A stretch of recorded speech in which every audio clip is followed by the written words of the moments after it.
Pablo kill him if for clout chasing. Matter of fact, but Pablo had great. Still, gonna hear me when I die. Still. We fucked the crib and made that shit spin. What? It's crazy. It's crazy. I said, this illness is mental, and I ain't taking a jab at autism. As small children, we get a gift of a lollipop given at every doc visit because you need suckers to follow along with a doctrine-ism. No room for class or principles when we're taught schisms to cause rifts and spawn division and separate covalent bond building. They force a split and send you Adam like a Tim McVeigh swayed to bomb buildings. We sought peace, but they preached that if you disagree, we ought not to get along with them. And instead of nourishing the growth, they plant seeds into kindergartners in this godless sickness. They want the youth to be on the wrong side of the law. Yeah, they got us all twisted. They rely on trauma symptoms to be uprooted from a raw feeling like a controversial art image. They hate groups because a unified front can stage coups. So against a man in the high castle, yeah, we draw bridges. Google can't censor or stop the results. When we search for the knowledge within, we start to kick it like an abused dog because they want you to stay docile and timid. Souls are sold a daydream and dissuaded from investing in stocks when they down. Syndromes, instead of building homes, they play house, but the cabinet is not finished. They send drones to surveil them all and all in it. Like a sale on hats, they stop cap. So set up shop or fall back and cop a fitted. People so quick to lift a baby. Aw, shoot. Yeah, we all killers. They say to raise a kid takes a small village. People from all places are upstage to sing the song different. And in the text is a deeper message. For the criminal's record is all stricken. A new low they stoop to like a Hey Arnold kid did. I'm awe-stricken. So find the courage to finally stand up to all this shit. Because they treat it like a comedy. Tell you when to applaud or to laugh along. And that's what's wrong with this. All these false, imprisoned, and non-religious. They burrow into the brain and drive us insane with the politics. They'll get under your skin. They call Paul a tick because I dare to take a risk and play the long game. Don't fall for their parlor trick. Or treat yourself to a hollow gift. Slip a razor blade in an apple. Here, swallow this. Don't get lost on the mission because they'll distract you with man-made maps and rape apologists. They feign empathy and drain energy in a broad way, act like they ain't narcissists. So abolish the house the Clintons used to play parliament and funk up the groove, refuse to play part in it. Read between the lines and see the signs like an astrologist. They getting economic on the wallets, zombifying a colony like Cain, they conquer it. They take from their pockets these polytheists, NPCs, NPOs they made a profit with. So be the guy like Fox to choose the fork in the road and play your role or choose to remain anonymous. Let's fucking go. It is Pablo Pickasso. You know what it do. You know what we do here. It's God's gift to Battlerap episode 2. There's many a thing, and salute to all y'all. I know it's been a minute. I've been locked in writing for these battles, okay? And nothing is taking precedence over that to me. So I've already started writing for QP. He's absolutely going to lose, probably 3-0. But it's all got to start with pyro, okay? It's all gonna start with pyro. So unfortunately, pyro, I like ya. You're my boy, but this is gonna be filthy. It's absolutely filthy, disgusting body bag coming. Killer's Row next week. You know what it is. But sometimes I heard Yo-Yo saying it the other day too about, he's like, it took me a while to fuck with Pablo because he's like the cockiness, right? And you know, obviously he's like, I got over it, because he's like, you know, once you realize that it's not from a place of like, I think the way he worded it was perfect. It's like Pablo's cockiness is like, it's not like degrading in a sense. It's just like a, man, you ain't fucking with me. Like, go to sleep, wake up tomorrow and realize like you still ain't fucking with me. So it's never from a place of like I want y'all to be trash. Like, real shit. I want everyone to be better, for real. That's why when I point stuff out, when I pick, you know, we always do the nitpick. I don't nitpick people just because or to be an asshole. It's because I want you to be better. I want you to me, I can see when someone is not, they didn't put all the time and effort in to writing. You could tell. They lazily threw some shit together and just started memorizing it. And you can always tell. As a writer, I've done it myself. So I know when something's haphazardly thrown together. Okay. And yeah, believe it or not, Pablo is actually not always cocky, you know. I was actually very, very humble. Even when I first came into virtual. Go watch my face off a clip, go watch my battle with him. Even when he was like the Wi-Fi cut out, I was like reminding him where he was at and shit. Like, you know, to me, you know, maybe breaking the fourth wall a little bit, but to me, I just knew that the worst thing you can be is forgettable, right? They always say the worst thing you can be is forgettable. And sometimes just skill or talent isn't enough to be like a ticket seller. You know what I mean? Like, you can have skill, but if you have no personality and people aren't invested in watching your battles, whether they want to see you lose or they want to see you win, there's one thing you can't say about Pablo this past like 8 months is that people don't care about my battles. They absolutely do. Every time I'm battling, everyone's interested. Now, whether that's because they rock with you, they think your pen fire, they can't wait to see what you do, or they despise you and they want to see you lose. Either way, it gets people invested. People are invested in wanting to see you battle. Salute, everybody. Salute. It is facts, bro. They always say, like, in wrestling, and I hate to compare it to wrestling, but I mean, real shit, like, especially lately, Battlerap, it is the most, out of any other sport, it is the most like wrestling, I feel like. And the heels always get them. Yeah, exactly. Stop me when I'm lying. Stop me when I lie. The heels always get the most, like, you know, they call it heat. You know, they get the heat from the crowd. When a heel comes through, that fucking, and when someone's so good at playing the heel, like I remember growing up and watching certain like characters on WWE and shit. It was back when it was WWF, but like you hated them so much, and you were invested. You wanted to see them lose, type of shit. And you can't even have good heroes and shit. You can't even have like a good hero without a good villain. You know what I mean? So I feel like I just like kind of fully embraced and stepped into that heel role, you know? But it's almost where it's like, you know, some heels, they're just so fire, like a Stone Cold, right? Like Stone Cold was like supposed to be a heel, but the crowd liked them so much that it's almost like you can't even be a heel type of shit. So even though I've been doing like the heel rollout, it really only works on the people that already don't like you or don't know you. Aside from that, I feel like everyone else kind of knows, like, what, you know, they see through, you know, they're like, oh, Pablo's not, it's not like I'm an asshole in real life.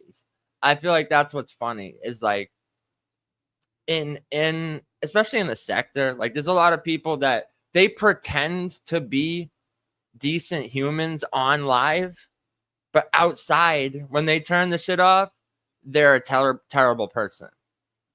it's like the exact opposite with me. I'm like, in real life, I'm one of the most like reasonable, down to earth, chill, loyal people. Like, but when I turn this live on, it's for entertainment. You know what I mean? So a little break in the fourth wall there. But yes, we have many things to get into. Paint portraits with their blood.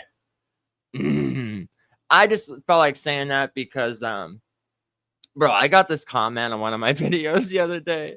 And it was Battlerap related. I think it was the one about the Karens.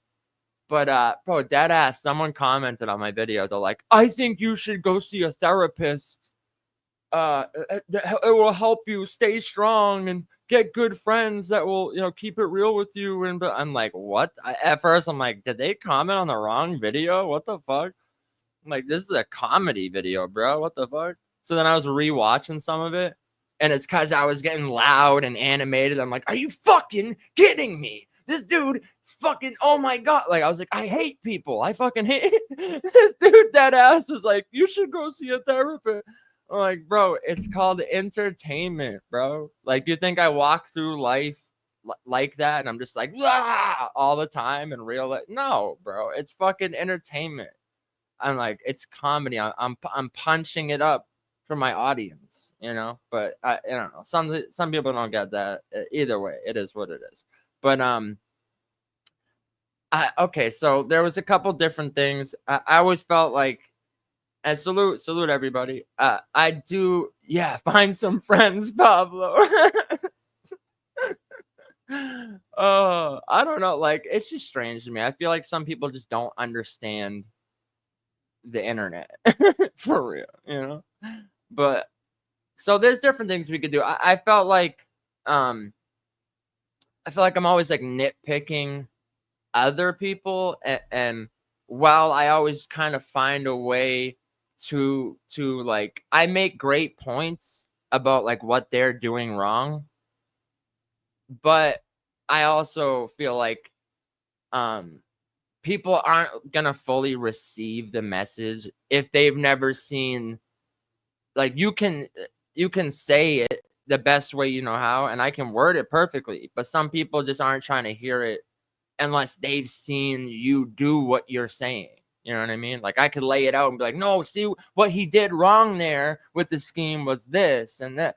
And you could say that all day, but if you can't point to an example of you doing it, I don't feel like it's going to hit as hard, especially for people that aren't familiar, you know, because people just stumble across and like, God's gift to battle. Who is this kid? You know, and they, so I have, and I did have some great topics to discuss. This is kind of, when we first started Unscripted, I kind of had some ideas about this in general, just like talking about like how to write a good name flip, how to like punch on an angle, how to like stuff like that. So because I'm known for my schemes, I felt like this would be a good one to do. So it's how to write coherent schemes while still angling in the subtext. Now, I think a great example of this, and that's also why I played this thing in the beginning. Maybe I'll do a little bar breakdown of this too, because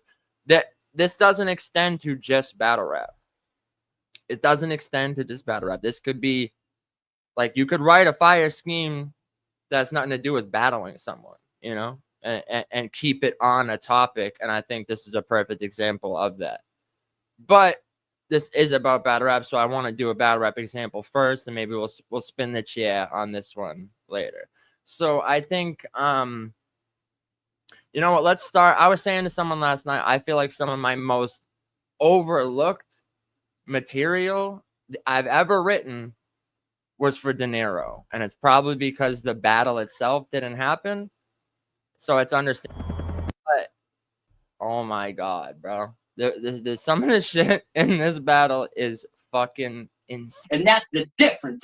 insane. So we're gonna get into a couple of examples of schemes that, and shout out to, who is it, Brick Street, I think, said a couple days ago, they were like, yo, I think Pablo was one of the most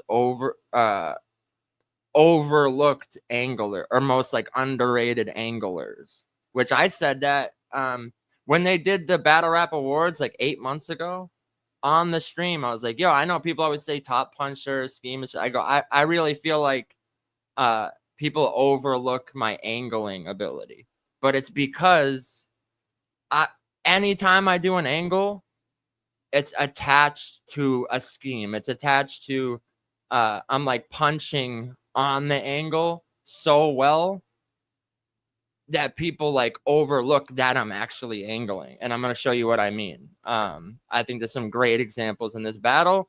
So fuck it, let's start in the second round. And I'm also going to get into like what is an effective angle, why, like, you know, we're going to get into all that, but I just want to show you a good example of one first. So hold on, let's get to, I think it's like right around here. Phase me. As far as hard hitting bars, I'll have 3 or 4 maybe. I'm direct with De Niro, Paul Martin, Scorsese. He from Narlands, ain't he? Have the Pelicans won any championship games, G? We got dynasties in Boston. I'm talking more rings than Shang-Chi. So this wasn't even the part I was thinking of, but even in that itself, okay? So think about a scheme. So essentially what I'm saying in the subtext is I'm saying, oh, you're from New Orleans, your teams are trash compared to Boston teams type of shit. Like, oh yeah, they ever even won a championship? Well, yeah, we won. But it's like, instead of just saying that, right? Instead of just going, the teams from where you are trash. Where I come from, we win championship. It's saying that, but it's saying it in a clever way. You know what I mean? Wishes he was a commercial rapper, but he'll never be mainstream. Nah, I mean the Burger King commercial rapper. But you ain't B. And everyone said he always like tries to do the B dot. Everyone always said, like, bro, you sound like you're just copying B dot. So again, instead of just saying you're a B dot clone, blah blah blah blah, I'm saying that in the subtext of that bar, I'm saying he wishes he was the Burger King commercial rapper, but you ain't B, like you're not B dot. So it's like the bars within the bars. You know what I'm saying? So I gotta kill him for stealing another man's style. He a straight thief, like Robin Williams. This kid Jack getting old quick. We ain't in the same league. I'm Bob Dylan. Whatever trouble you looking for, it ain't me. So it pains me to see my son just a wallflower. Like really, this wasn't even the part I was thinking of, but really all of this is an angle. All of this is angling. Think about what I'm actually saying to him. It's all relevant to him. How I'm breaking down, saying like, mate, you stole this other dude's style and we're getting sick of it. But it's just wording it in a clever way. The shit, this kid, I go, yo, and also Robin Williams was known for stealing jokes, apparently. So I was like, I gotta kill him for stealing another man's style. He a straight thief, like Robin Williams, because the shit, this kid, Jack, getting old quick. We ain't in the same league. So it's an angle. But when you can find a way to word it that's bars in itself while maintaining the same, like you're not sacrificing the content of what you want to say to the opponent. You're still attacking that. It is fire. It's absolutely insane, bro. That's what I'm saying. The angling ability. I not once in this round did I deviate from what I wanted to say to De Niro. I'm talking about how he's boring, how he steals B-Dot style. You sound just like him. We're getting sick of it. Like, I'm saying all that, but it's all in the subtext of the schemes. And the schemes themselves are fire and bars. Robin Williams, kid Jack getting old quick. Like, that's a bar.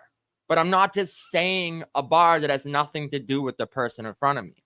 I'm tying the two together, a coherent scheme with an angle in the subtext. You understand? And again, this is not even the example I meant to go to. It's coming in a second. Pause. Trying to cover his tracks because all along he watched hours. I make the culture shift by clocking in long hours. So I hit money with a brick, like fuck De Niro, bitch, and Mario with a star power. Whatever bullshit he pitched, just know my art Fowler. I'm plugged in like Doc Brown on the clock tower. This New England cracker busted in your girl's clam and you chowder. Ugh. Yo. Okay, here's the angle coming right here. Okay. He casually mentioned he battled NXT. So later that day, I'm like, well, let's just see. 136 views?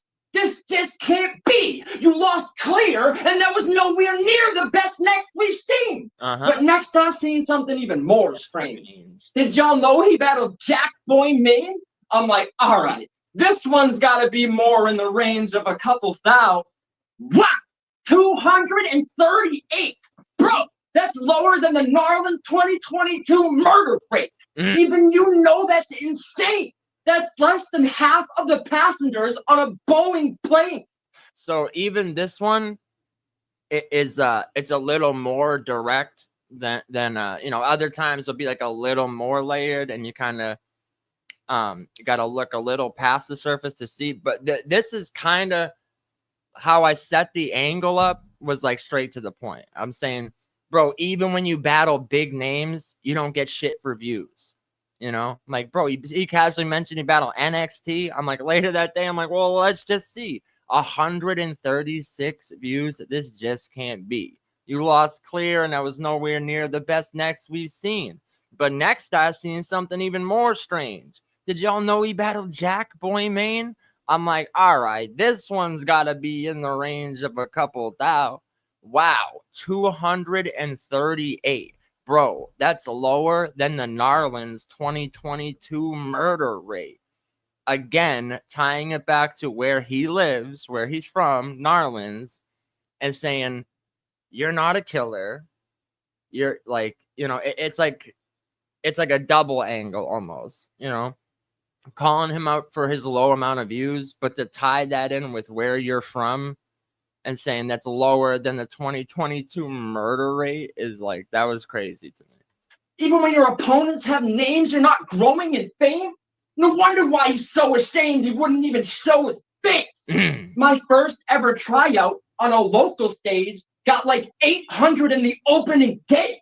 And I know you've wrestled to step up your promo game, but you're getting rocked. Because in this culture, no one knows this lane. And that's the difference between the Stone Colds and the Roman Reigns.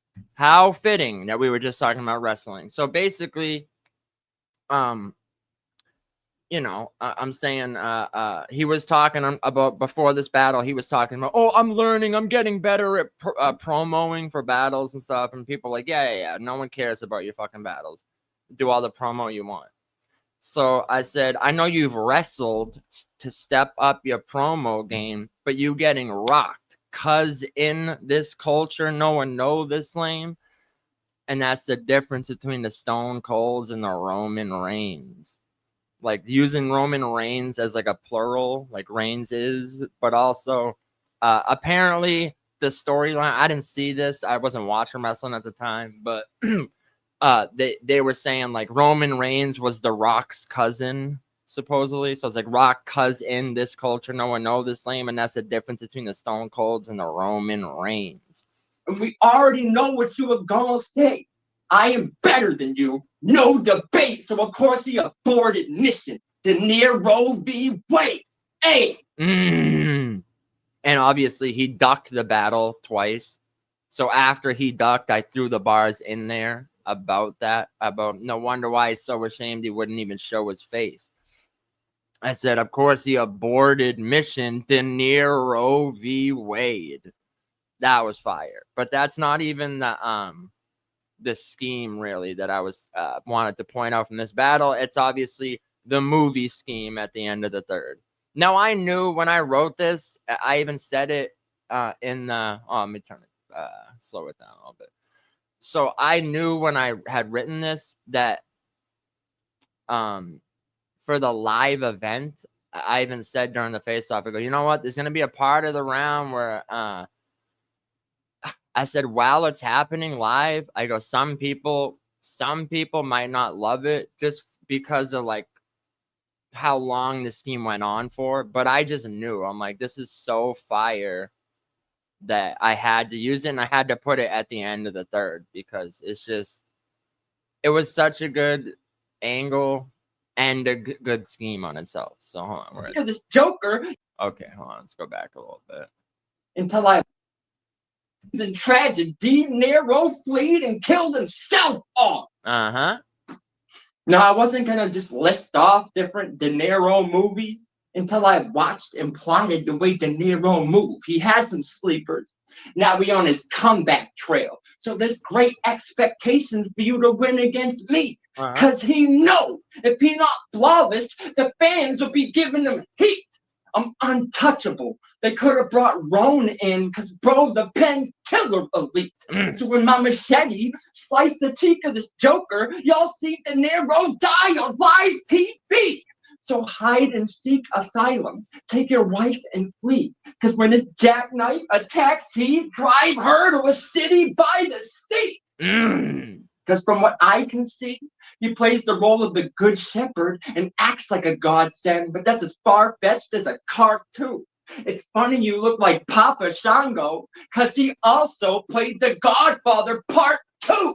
It's about to get dark, dude. I did not come to play with him. I came to shake him out of that catatonic state he in, so it brings me great joy to be part of De Niro's awakening.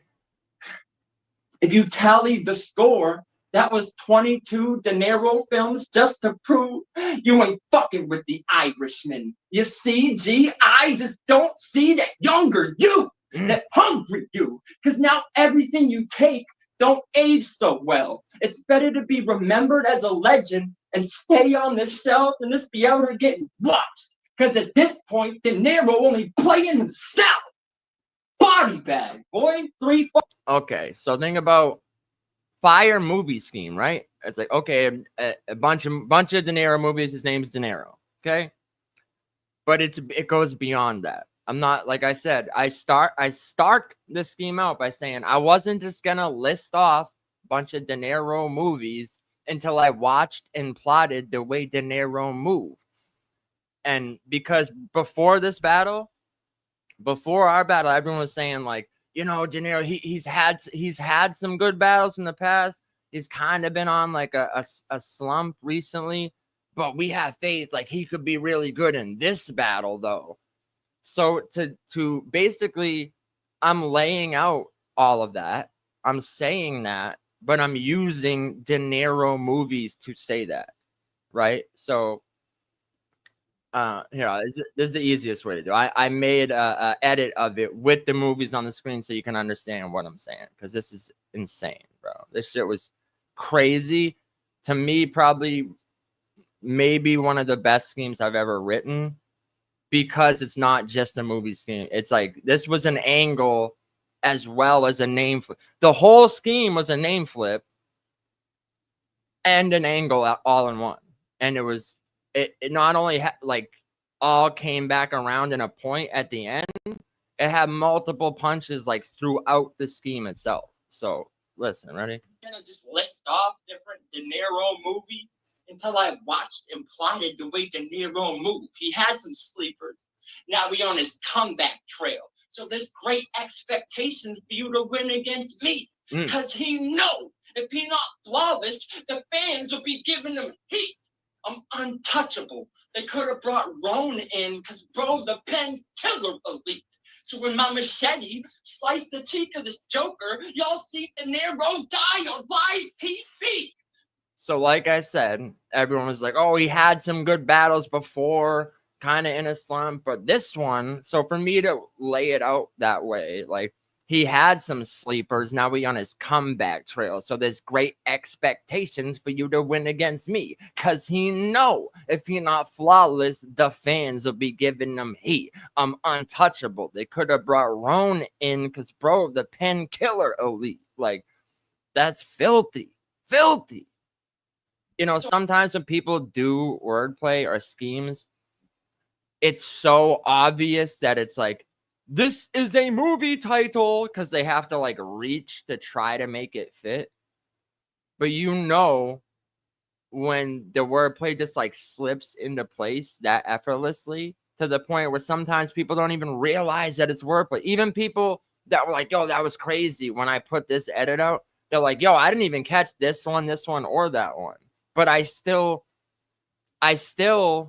made it to where even if you might not know this movie, this one, or this one, I still laid it out in a way where it's coherent. Even if you don't know some of these movies, the scheme itself, the like the subtext of what I'm saying still makes sense. And the punches still make sense whether you get some of the movies or not. That's how you write a coherent scheme while angling. Okay? So hide and seek asylum. Take your wife and flee. Because when this jackknife attacks he, drive her to a city by the state. Because from what I can see, he plays the role of the good shepherd and acts like a godsend, but that's as far-fetched as So most of them I knew from memory. But I mean, I'm not gonna lie. Once I was like 3/4 of the way through the scheme, and it was actually longer. Originally, it was longer. You know, I was like, oh, we want to talk about this boy's life growing up in the mean streets, because those are two movies. You know, so it like went on longer. But that's another thing. That's another part of coherent scheming, is even if it makes sense, it ties in with what you're saying, it's not a reach, and it fits, sometimes knowing what to cut out, right? Like I could have added more just because, he's in a movie called This Boy's Life and Mean Streets. So like, want to talk about the story of this boy's life growing up in the mean streets, which all still rhymed on the scheme, but just knowing when it's like overkill too. Knowing what to cut out and what to keep is also another part of scheming, you know. But so that was another thing with De Niro, is like he always said like, I don't like, he doesn't use curse words. He doesn't use curse words in his battles, and he was saying how he's like, I made 3 promises to God before I jumped in the ring that I wouldn't do this or that. And so basically, you know, he was like praising God for his battles. And that's why I said, from what I can see, he plays the role of the good shepherd and acts like a godsend, but that's as far-fetched as a cartoon. Of the good shepherd, right, and acts like a godsend, but that's as far-fetched as a cartoon. It's funny you look like Papa Shango, because he also played the Godfather Part 2. It's about to get dark. Filthy. Again, good shepherd, godsend. I said, it's funny you look like Papa Shango, because he also played the Godfather Part 2. Saying like Papa Shango and the Godfather, they were the same wrestler. It was just a different persona. I don't know if you guys knew that. But the Godfather Part 2, the movie, like, come on, man. That's how you do a scheme where it's not a reach. It's not a reach to get there. He also played the Godfather Part 2, like, as well. He did that as well. But Part 2, you know what I mean? Like, so played the Godfather Part 2. It's about to get dark, dude. I did not come to play with him. I came to shake him out of that catatonic state he in, so it brings me great joy to be part of De Niro's awakening. Filthy. Absolutely filthy. So again, like I said, people kept saying De Niro was boring. He was boring as fuck. And leading up to this battle, he's like, oh, I'm boring. He's like, I'm going to show y'all. Y'all be sleeping while I'm rapping. He's like, not in this one. And, you know, I kind of rocked with De Niro leading up to it. So I was like, yeah, hopefully we see the best De Niro we've ever seen. You're going to need it. So for me to say, it brings me great joy to be part of De Niro's awakening, saying like, you know, finally we're going to see a good you, but also awakening, catatonic state he's in the movie Awakenings, he's like a vegetable. So I know not everyone's going to know that, right?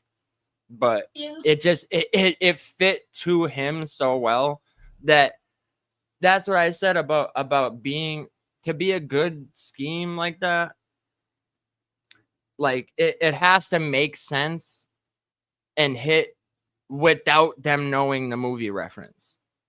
That's my thing. I hate when a reference or someone just like references a movie just to reference the movie. And if you've never seen it, you have no fucking idea what they're talking about.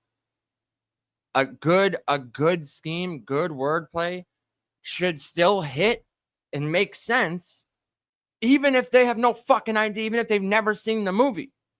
It should still hit. It should still make sense and be relevant to the opponent, even without that wordplay. That's why the famous phrase Pablo always says, "What is the other meaning?" Because there should always be another meaning. There should be one on the surface that everyone gets. And then if you know what you're talking about, or I know what this battle is referencing, then you get the second or third or sometimes fourth meaning. But you should still always be able to catch the first one, no matter what. So it brings me great joy to be part of De Niro's awakening. If you tally the score, that was 22 De Niro films just to prove you ain't fucking with the Irishman. You see, G, I just don't see that younger you. I don't see that younger you. See, again, so you don't even have to know. You don't have to know that there's a movie, The Score. You don't even, like, okay, say you never seen The Irishman, you didn't get the reference of them de-aging him with the CGI. It still makes sense. If you tally the score, that was 22 De Niro films just to prove you ain't fucking with the Irishman. You see, G, I just don't see that younger you. It's still an angle. I'm still angling, saying, like, you're not good anymore. You're washed up. Like, we don't see that old you that we used to see when you battled. All of that is still in the subtext, whether you get the movie references or not. That's how you do an angle with a coherent scheme. Hungry you. Now everything you take don't age so well. It's better to be remembered as a legend and stay on the shelf than just be out here getting watched. Because at this point, De Niro only playing himself. Body bag, boy. 3. Better to be remembered as a legend and stay on the show. I said, at this point, everything you take don't age so well. Taco Bell's new crispy chicken tacos and burritos. Don't age well. That's like going back to the CGI and not looking de-aged. Like it looks terrible. It looks like a 60-year-old dude that they just computerized to look younger. So don't age so well. It's better to be remembered as a legend and stay on the shelf than just be out there getting washed. Because at this point, De Niro only playing himself. You know, like, bro, you played yourself. You played yourself, bro.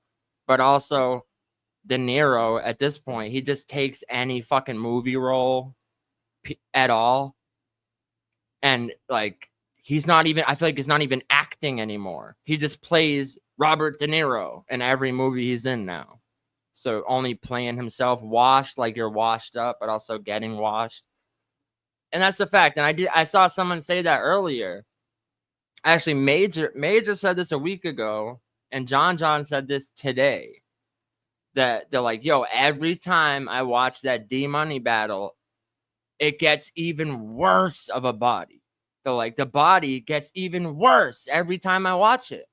And I said, I know, because the shit's so layered. It's so layered that I still try to make sure on the first watch, because like with money on the floor, you got to know when it's money on the floor and it's being judged in the moment, they're going off of like energy. They're going off a conviction, like flow pockets, like, you know, name flip, shit like that, like stuff that they could get in a moment. So you got to know that too. You got to know not to get like, sometimes I feel like good writers, and this is the thing I'll say about QP too, great writer, but sometimes you get a little too lost in the weeds of trying to like, I'm going to write the craziest scheme of all time.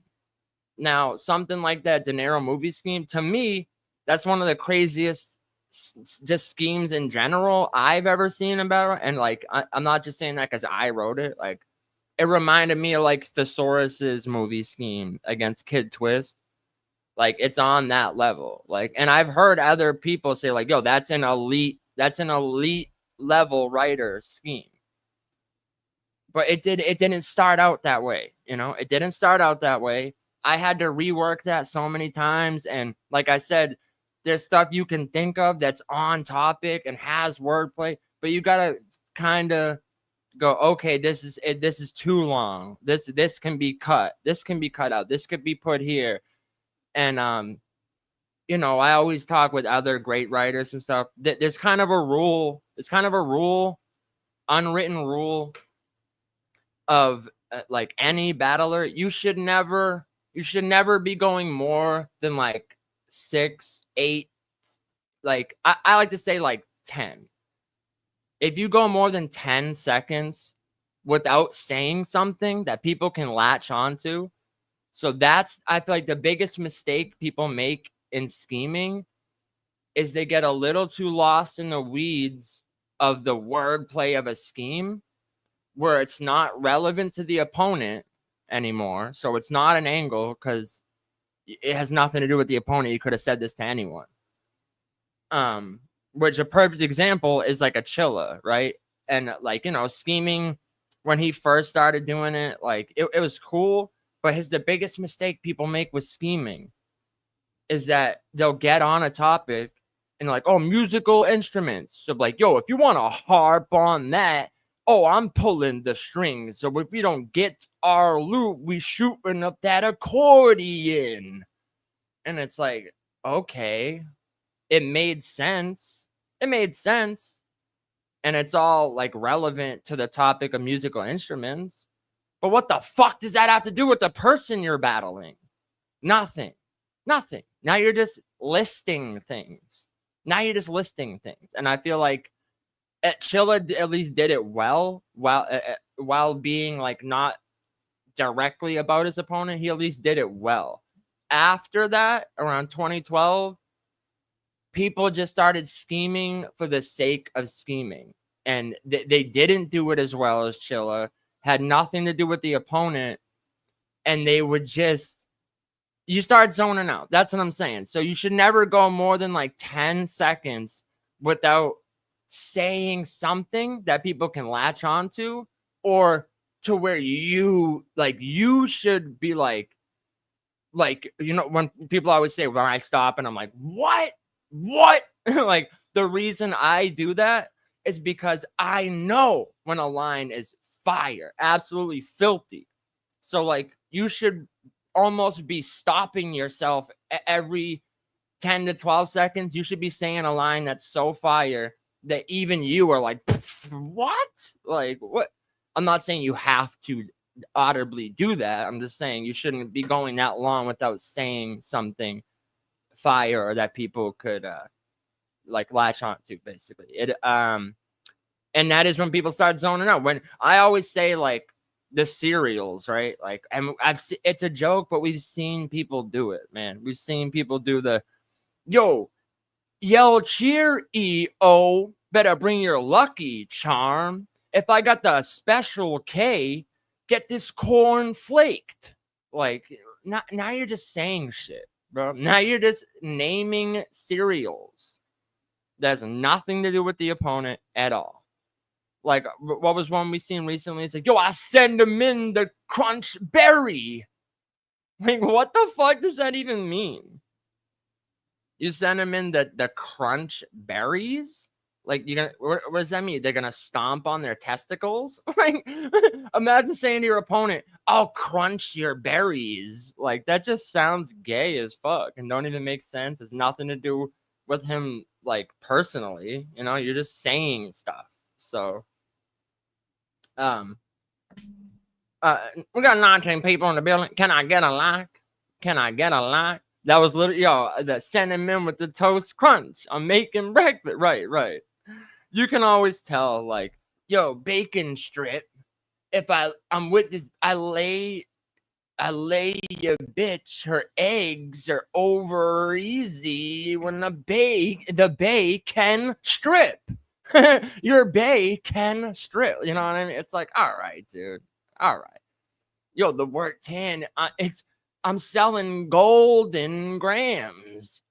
Yo, it's like, yo, chop it by the bundle.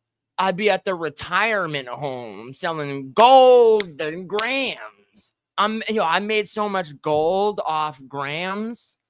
I'm at the nursing home making gold off of grams.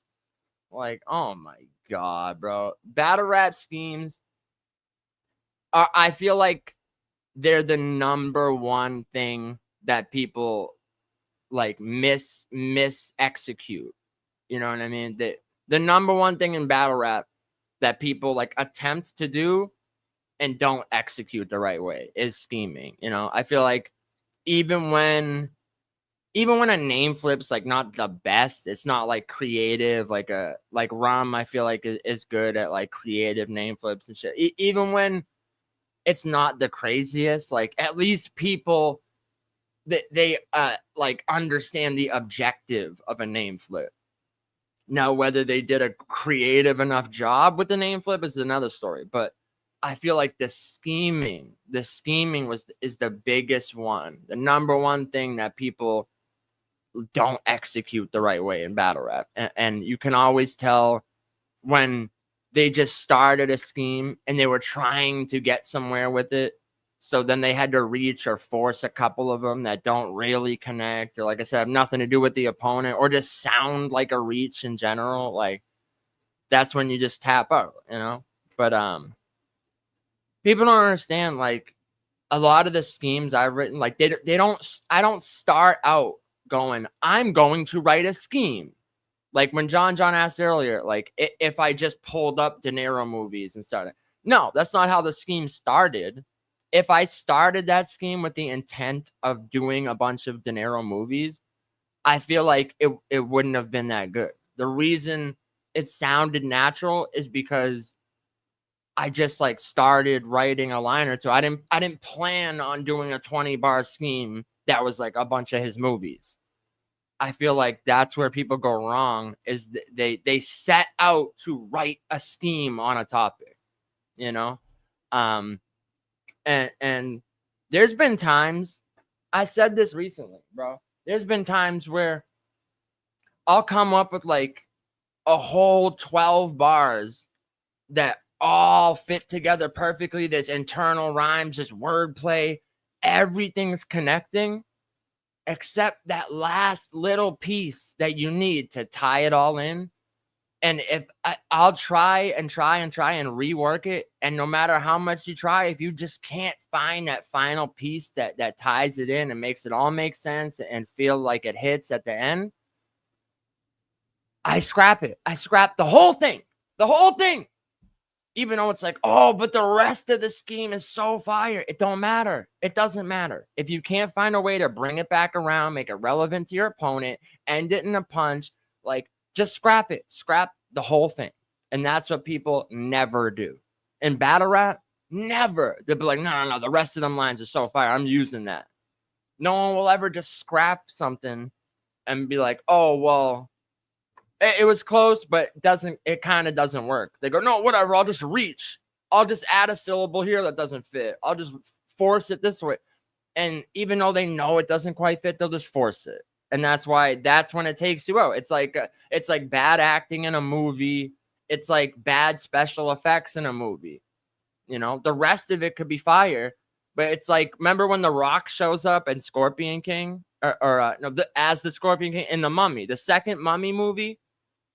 Not a bad movie, but anything anyone remembers about the second Mummy, The Mummy Returns, is when that god-awful abomination of CGI of The Rock as the Scorpion King comes through that door.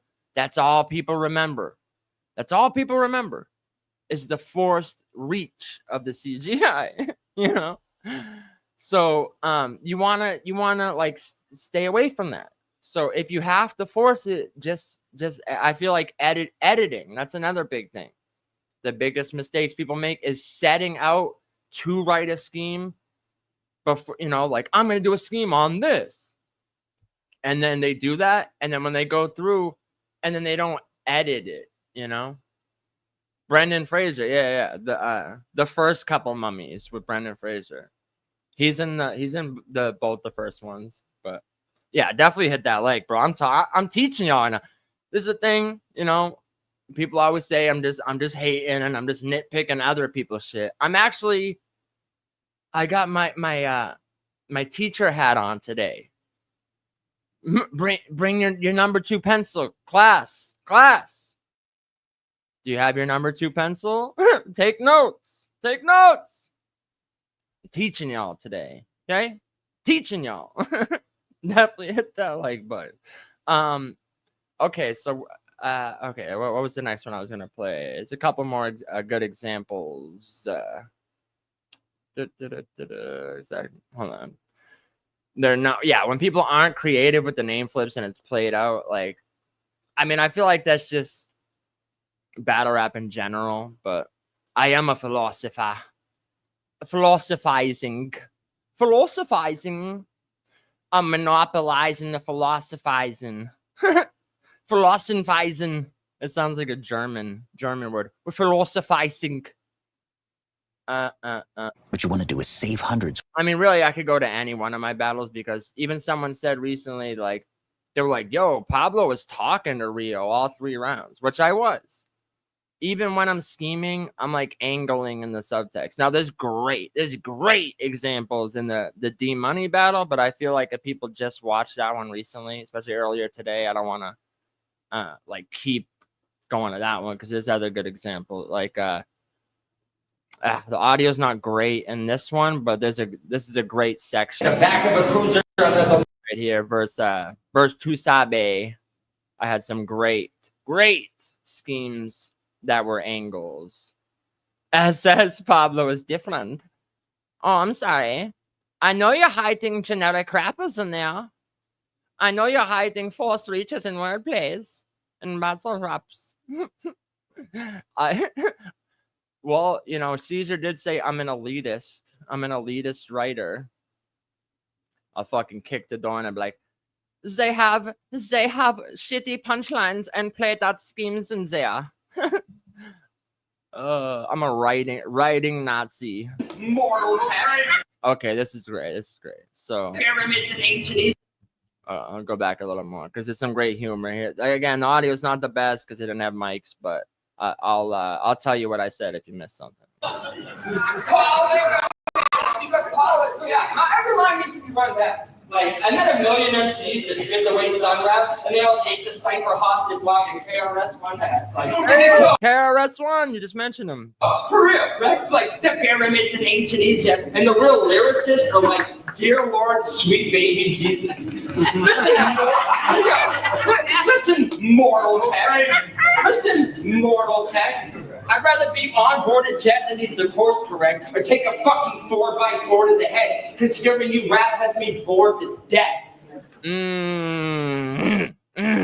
So I was clowning him for being generic and being the like conspiracy theory rapper that's always like, oh, the pyramids in ancient Egypt and like all that shit. But the way I set that up was fire. I said, listen, mortal tech, I'd rather be on board a jet that needs the course correct or take a fucking 4x4 to the head because hearing you rap has me bored to death. You know, it's like you could just be like, yo, you fucking boring when you rap. Ain't no one trying to hear that. They snoring in the back. You know, like that would be the simple way to say that. But instead of just like, you know, instead of just surface value being like, yo, you're boring and you rap about pyramids, like you put it together in an engaging way that's like, it's still bars. Still a bar. Bored to death is crazy. That was And these are all his friends, by the way, that you have to force them to react. And whether they fuck with you or not, you got to make them fuck with you.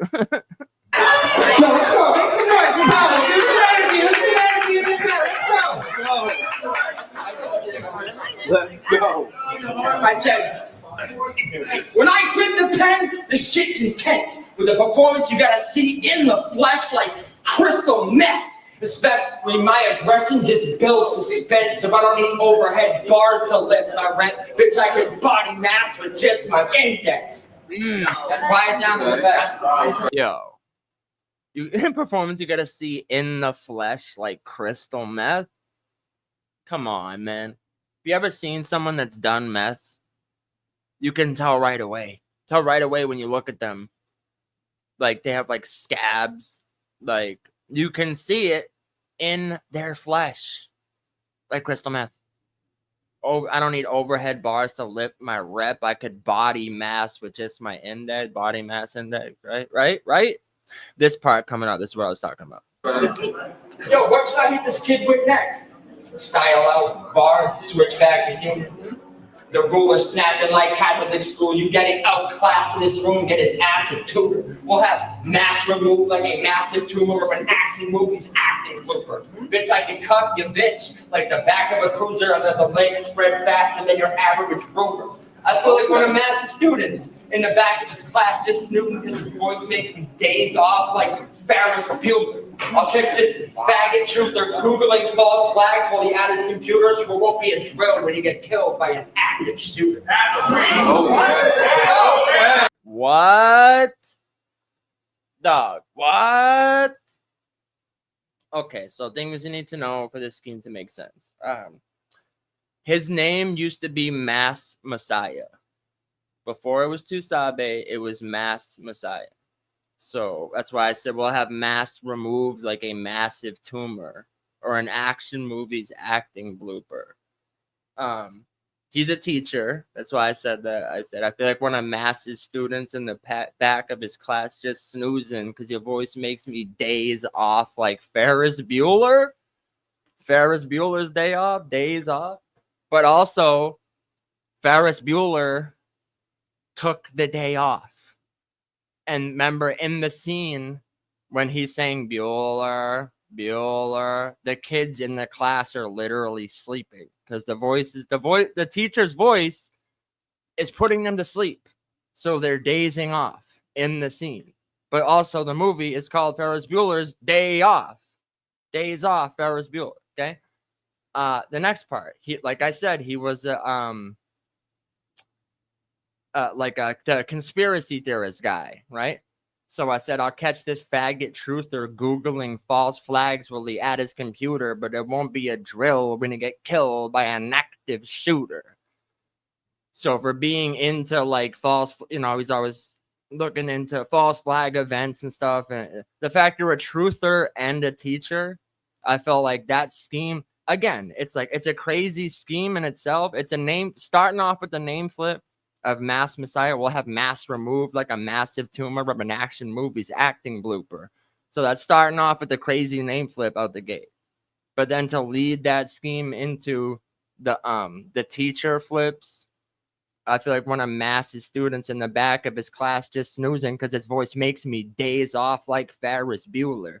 Then into the truther conspiracy theorist part. I go catch this faggot truther Googling false flag while he at his computer, but it won't be a drill when he get killed by an active shooter.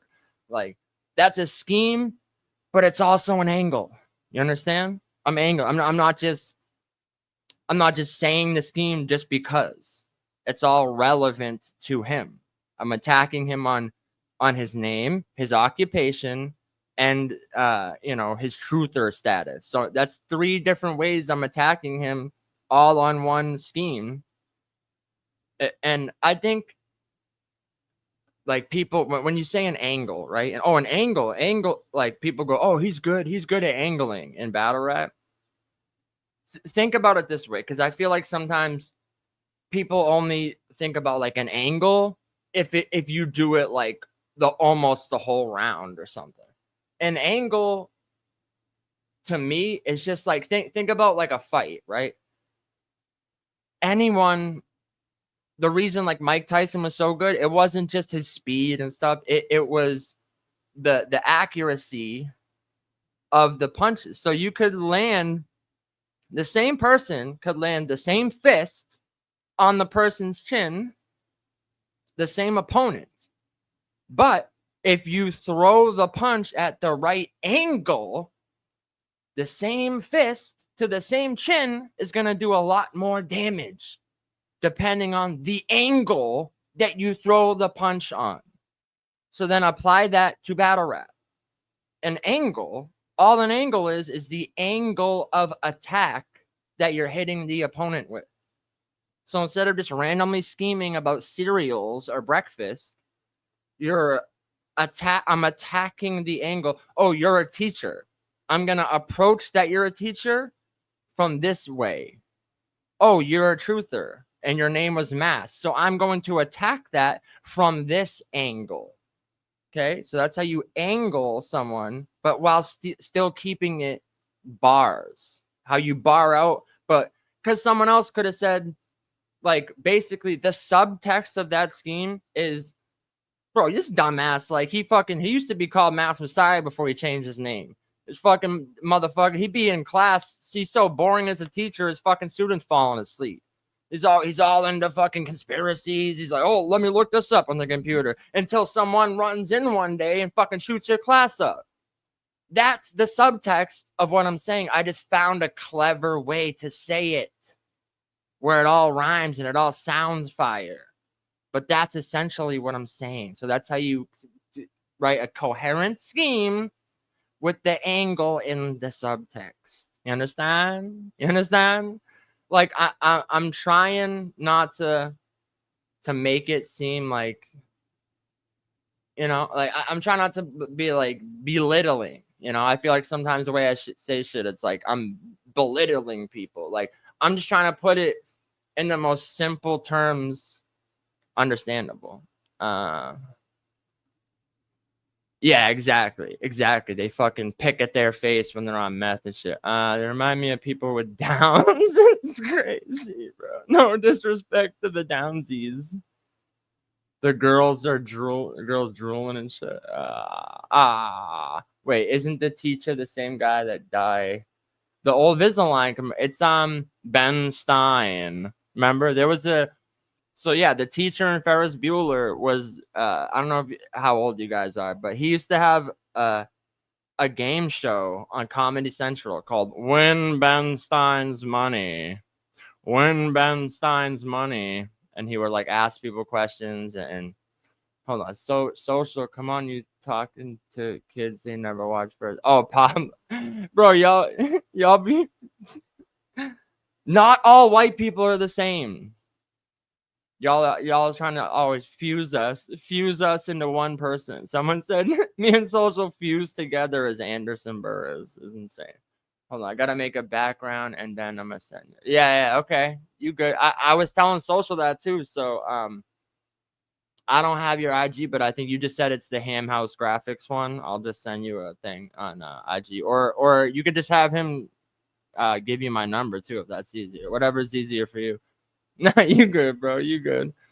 Hold on. Sorry, I'm trying to read the comment. Good to see the rocks on the chat. Hated that show. Win Ben Stein's Money. All right, where? Okay, so I'm trying to think. I know there's a couple more good ones in this battle. I'm just trying to remember where they appeared. I'll check this faggot truth. They're Googling false flags while he at his computer, so there won't be a drill when you get killed by an active shooter. That's a pretty okay.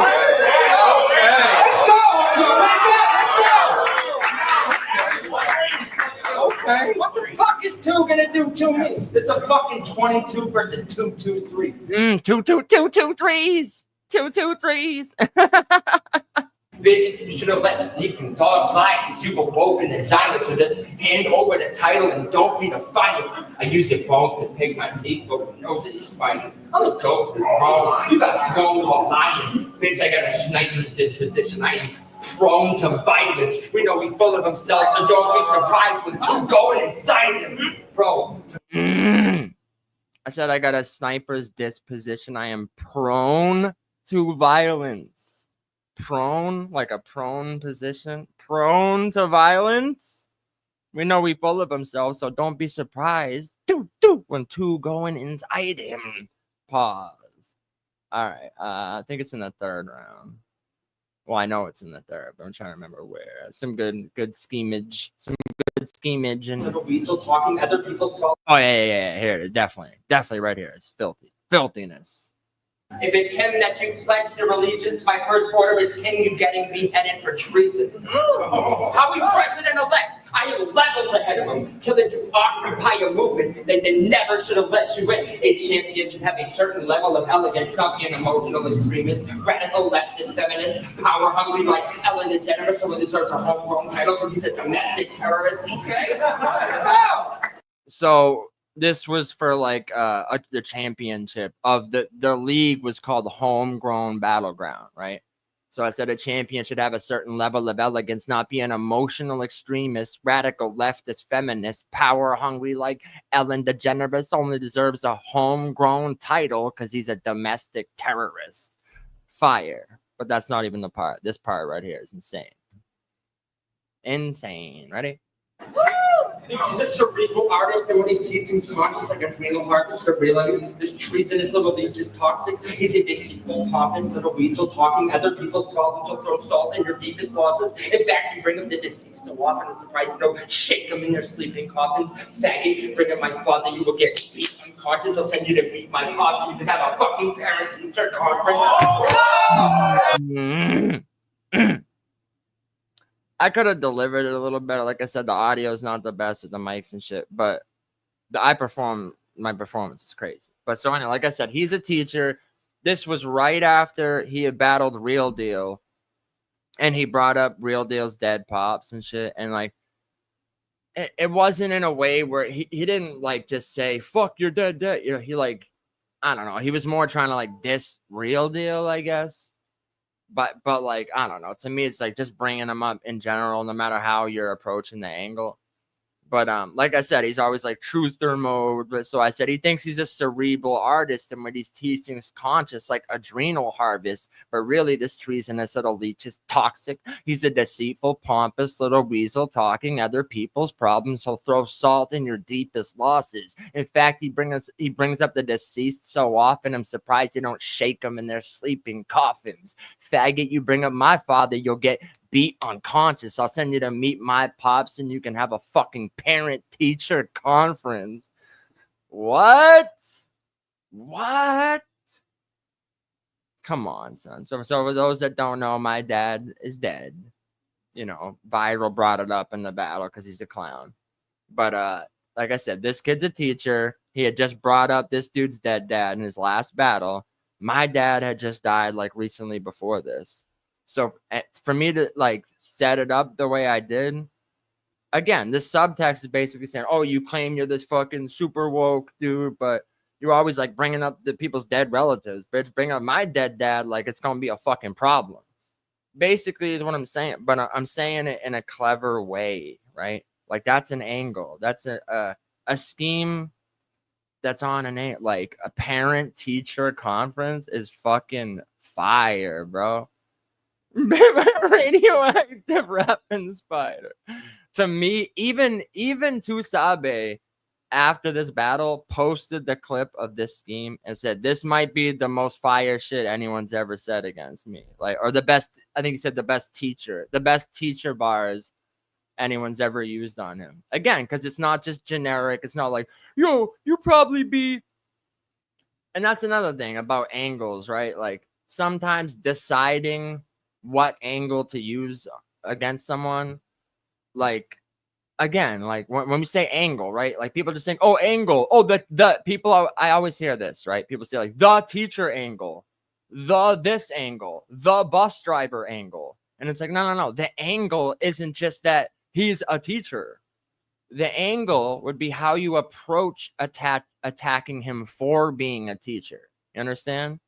The angle isn't guy is teachers, therefore teacher bars.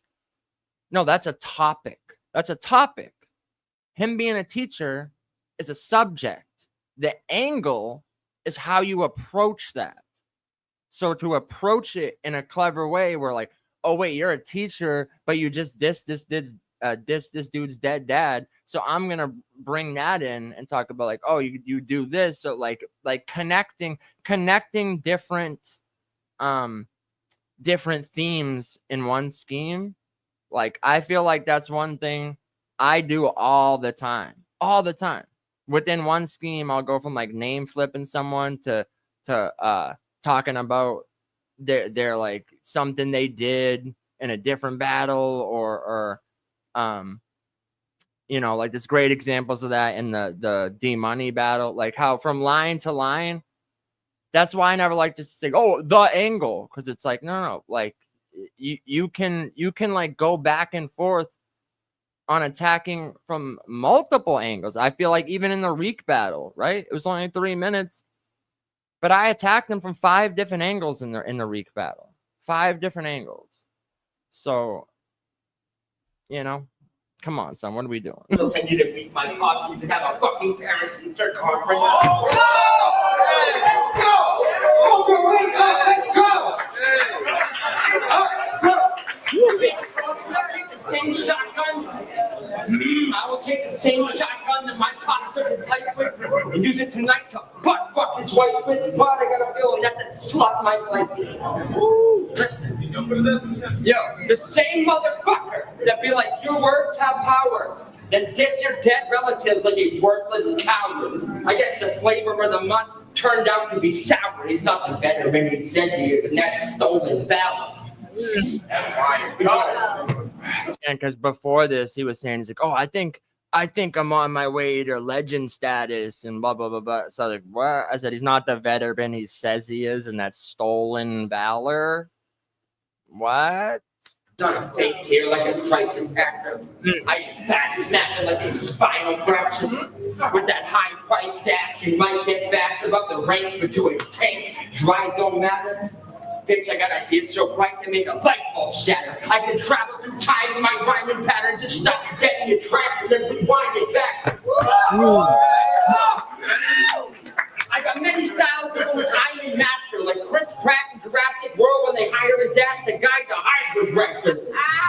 Your lines are even slightly cracked the size of a graph or mine a graph that cause worldwide disasters. Sitting right home packing like a cyclone passing the one giant slap with Shyamalan twist. The sky's going back till his eyes go backwards. Woo!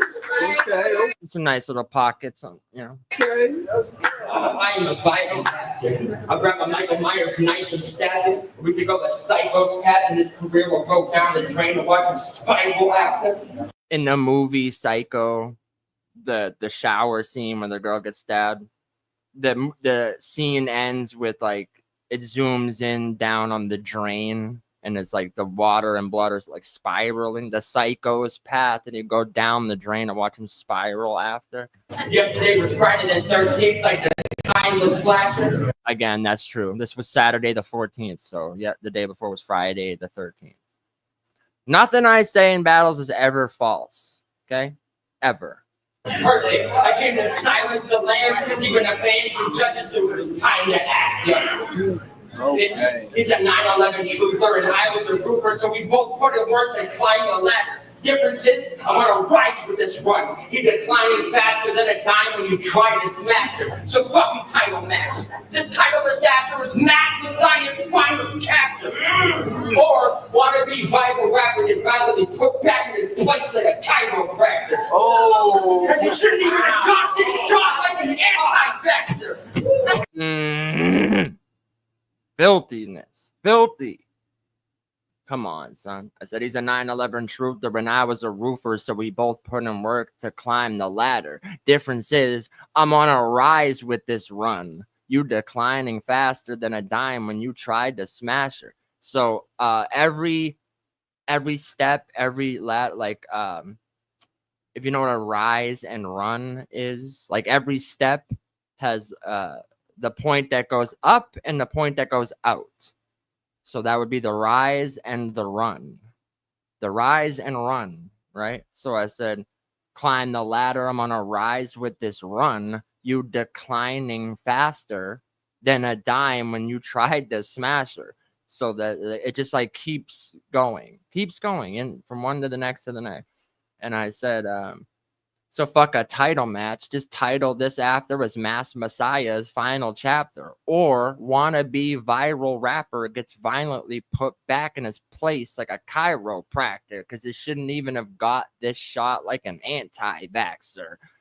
again, tying it back into him being, you know, talking about conspiracies and vaccines and all that shit. So it's not just irrelevant multi, you know, like we talk a lot about just like multi-rhymers, like, oh, I'm rhyming multi-syllables for no reason. Like there's always a rhyme or reason. There's always a rhyme or reason to it. Okay. There's a method to the madness, because he was posting all these short clips from battles, like, you know, 30-second, 20-second clips of from his battles, like trying to go viral, basically. So I said, wannabe viral rapper gets violently put back in his place like a chiropractor, but he shouldn't even have got this shot like an anti-vaxxer. You know, it's like, it's still an angle, bro. What the fuck is breath control? Yeah, I was mad because I was really delivering, like I was performing the fuck out of these bars on the day. But this dumbass league thought it was a good idea to book this event here with no mics and have a fucking... This is a Comics Roadhouse in Mohegan Sun in Connecticut. And if you've ever been there, this is connected to another bar. This is like a back room of a bar. And there was a live band playing at the bar 10 feet away. 10 feet away. So this is a terrible... location to have battles where we don't have mics, like lab mics, you know. Even he knows it's different. Like Michael Jackson after the wino blaster. He said, I'm on my way to legend status. Yeah, he said that. He said, I'm on my way to legend status. Yeah, I agree. He'll be a legendary rapper. But bitch, don't get it backwards. The legacy will be remembered as that pathetic faggot. It's been around since prime time. It's been all this time grinding, but never mattered. At his biggest moment, it's better imagined. Honestly, I won't even remember having. So you will be remembered, but not for any special talent. Put your biggest sweating back and then you kind of bad solution to Battlerap. Never practice right your head from that shit. Okay. I don't bend it and distract over his head and smash it like Jeffrey claw his way back from the edge of madness because he big back like the nemesis and Inspector Gadget. Also, remember that? My reflection gets shattered like Enter the Dragon. Fucking filthy. Filthy, bro. What? I said, I'll bend a Fender Strat over his head, then smash it like Jeffrey Jarrett. He'll have to claw his way back from the edge of madness because he big mad like the nemesis and Inspector Gadget. Mad, M-A-D, Inspector Gadget. Claw, Inspector Gadget, right? So I said, like Inspector Gadget, and they kept saying like, oh, this is kind of a mirror match. So I said, if this a mirror match, then my reflection gets shattered like Enter the Dragon. Also, the bad guy, the villain in Enter the Dragon also had the claw. So see how that ties in?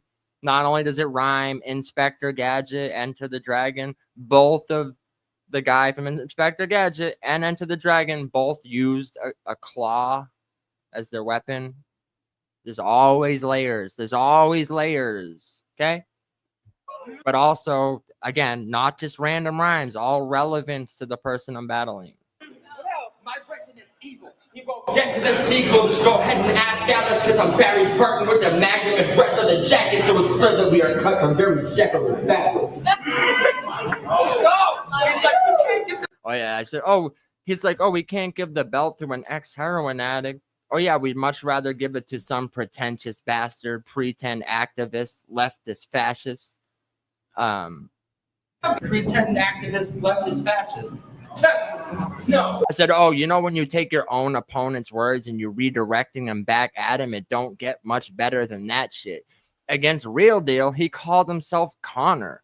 I'm like, perfect. Oh, McGregor, his ass. I mean, a belt getting snatched and his leg get to snapping. So you can never grasp the different levels of talent. So thank your friends on a stat for even getting this matchup.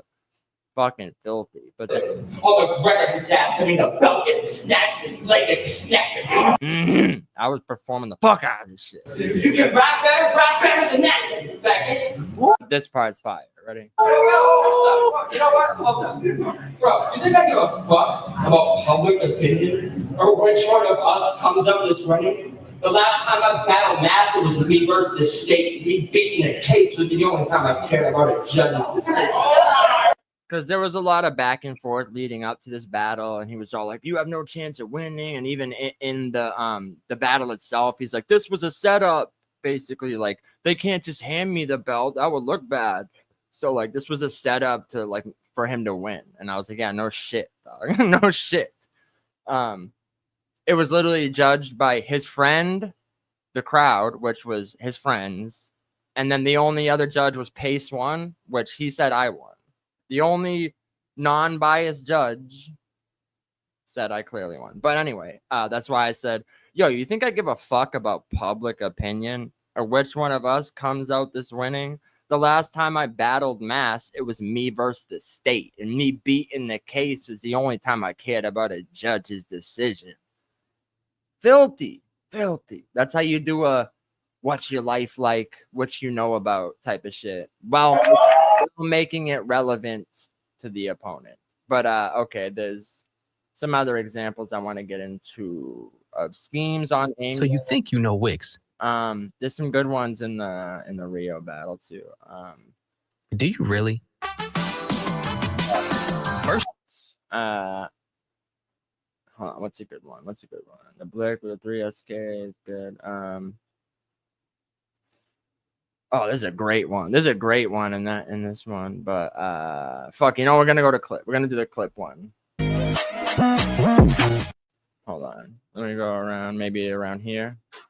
Your past opponents have been abysmal. They've been lobbing you softballs Facts. to make you look like a killer. Lee Harvey Oswald. But I came to throw a wrench into that game plan like the old man in dodgeball. No, I am not, y'all. I came on the scene to kick backs like Office Space. I'm taking off on you like the tear tat that was on his face. And it's just like this match in a lot of ways, because they could have swore Core had it, but bitch, not today. So out the gate, I said your past opponents have been abysmal, because that was one of the battles from him I watched, was him and Abysmal and a bunch of other people. You know, a bunch of people, in my opinion, that weren't very good. So I was like, your past opponents have been abysmal. They've been lobbing you softballs to make you look like a killer. Lee Harvey Oswald. But I came to throw a wrench into that game plan like the old man in dodgeball. No, I'm not, y'all. I came on the scene to kick facts like Office Space. I'm taking off on you like the tear tat that was on his face, because he said he used to have one, but he got it laser removed off. So I said, like the tear tat that was on his face. And it's just like this match in a lot of ways, because they could have swore Core had it, but bitch, not today. If you're the token Latino, or stop with the games. I wish this battle was in person, so I could bark in his face and would see this virtual fighter get knocked off the stage. Boy, walk off in shame. You like a blind guy with no dog. Bro lost. He just can't see it. Now, even the clip fans are like, this man genius. When I take clip, aim it at core, and take everything own, the shit sound like a Hitman remix. Yeah, definitely wasn't delivering the best in this battle. My first virtual, but the third, I think it's the third round is what I'm looking Wait, get dark. Right around. Right. Oh, God. Or I went first, maybe? Okay, yeah, I went first. So it'd be around here. Come on. Prison. And I know that's a place you ain't. No, maybe a little after. It's properly showed you how a clip should be handled. Broke him down to the core. Now this bitch is in shambles. I told you he'd be. No, I think it's a little before this. That's you. About to see the worst ending. Okay, before this, it's when I'm pointing the gun, so maybe like. Okay, right here, I think. Even that Mohegan son wouldn't have hit jackpot. They gave a 3-round clip to an absolute crack shot. Your death getting live streamed like Mike P playing Black Ops. Yo, usually a clip refers to a short segment, so they should just clip out chorus sections because they're about as extraneous as reading through court records. How you name clip when you don't get to the point ever? Well, I guess it fits. He just inserts a forced reference, and you do go off on a tangent and abandon your message. Just had to school him on the mechanics. Yeah, that was the core lesson. So see how, just like in the first round, I said past opponent's been abysmal. They've been lobbing you softball. It's like, it's a scheme, but it's also, I'm like angling him about his resume. You know, I pretty much breaking down his entire battle rap resume and why he's like, you know, where he should be ranked, why it's like, oh, but the people you battled weren't that good. I just worded it in a crazy way. Just like this scheme right here. It's not just a clip core, like name flips.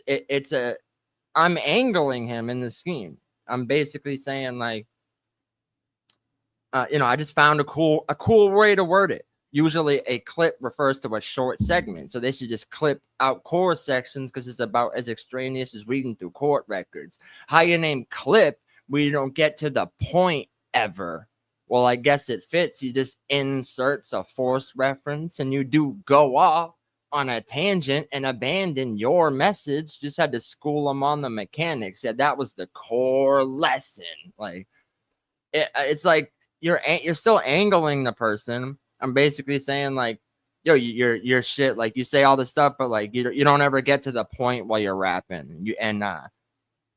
At the time, a lot of his battles I watched, like it would just be like chat bars, you know, like, oh, something like Blue Dream, like he'll be like this, like Infinite, you know, like that's why I said insert a forced reference. And like, yeah, you do be going off, like saying like, yeah, you know, you go off in your battles, but about random shit.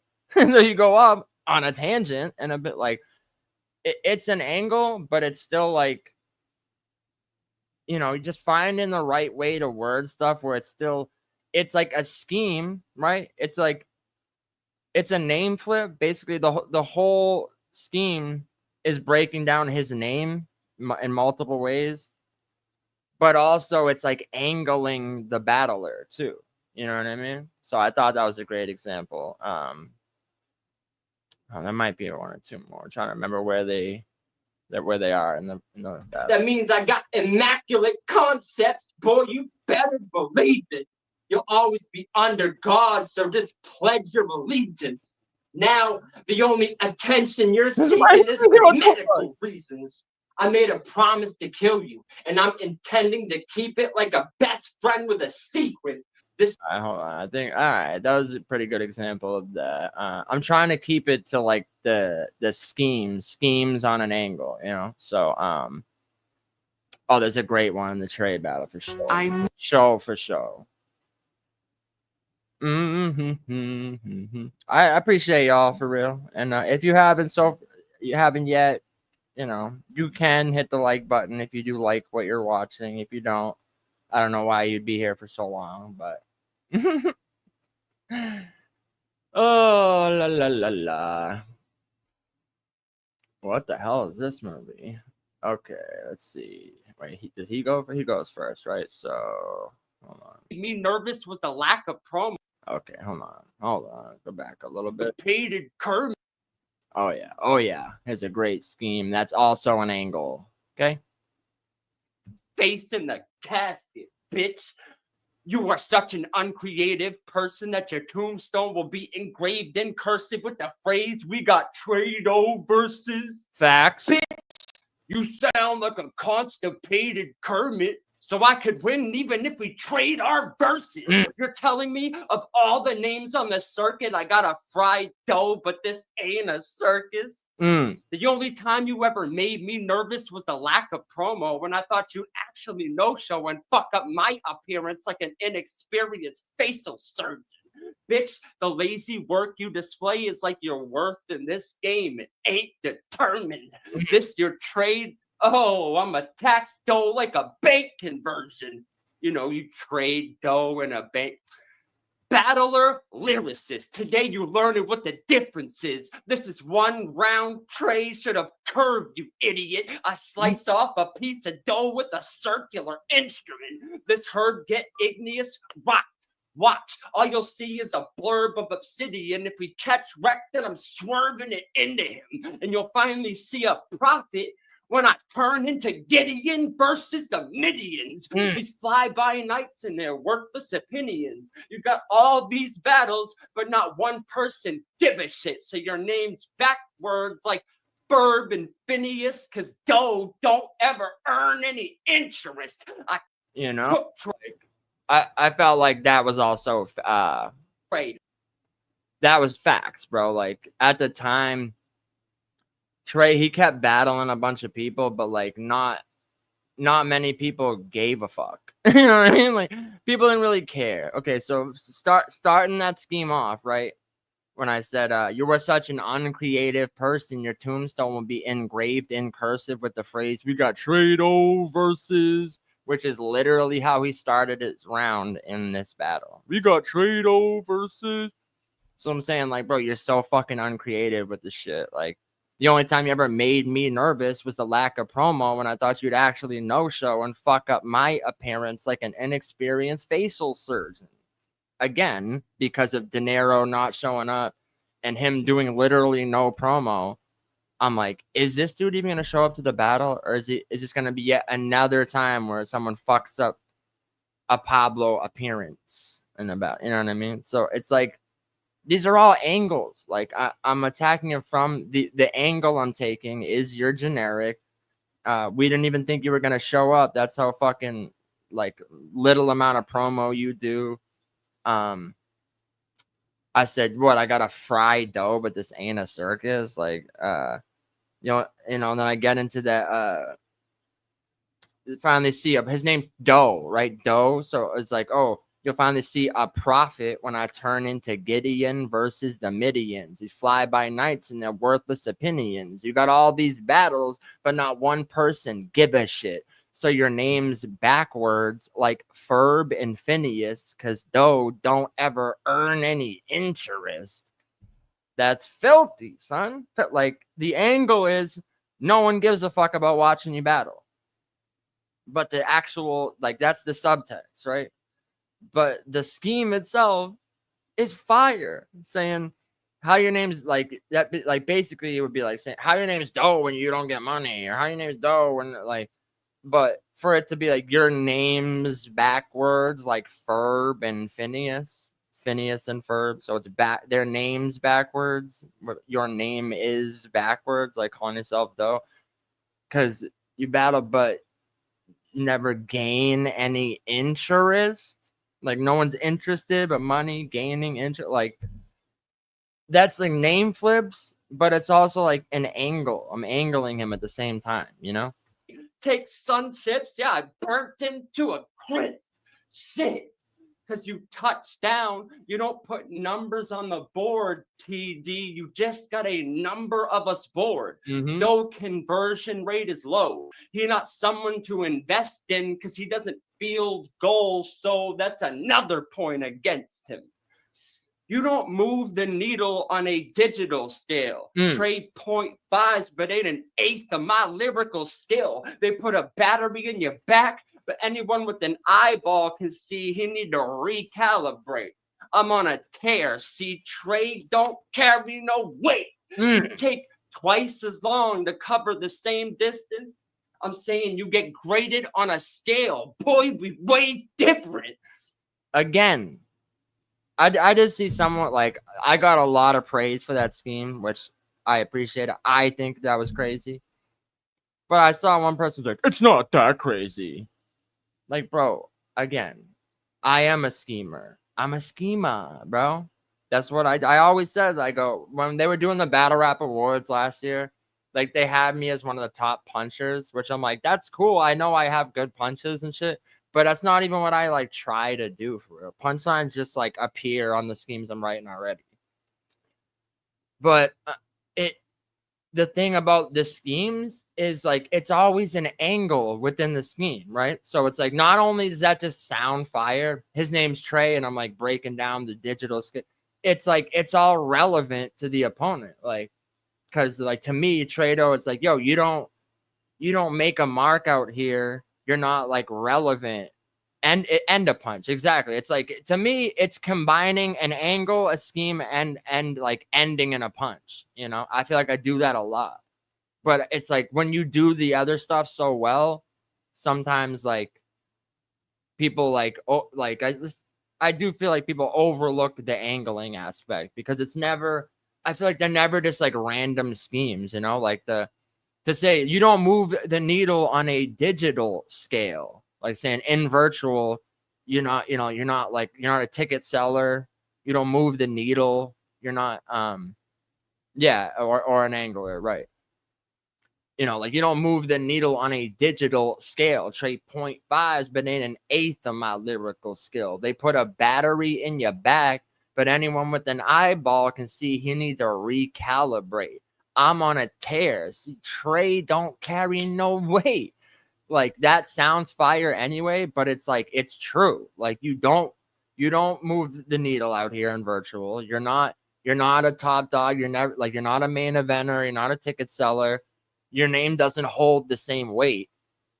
And also at the time, like this was coming off the D Money that body bag. So I said like I'm on a tear. Trey don't carry no weight. Like that. I feel like that's really what makes the schemes hit so hard is it's never just like random shit. You know, it's not like, oh, I found a clever line or two to put together and I did a scale scheme. It's like, no, like everything I'm saying is like true or relevant to me or you or the situation, or it's like, if I feel like I'm just saying it just to make wordplay out of it, I take those lines out. That's why I said I reworked that scale scheme. I reworked that so many times until I felt like no, this is it.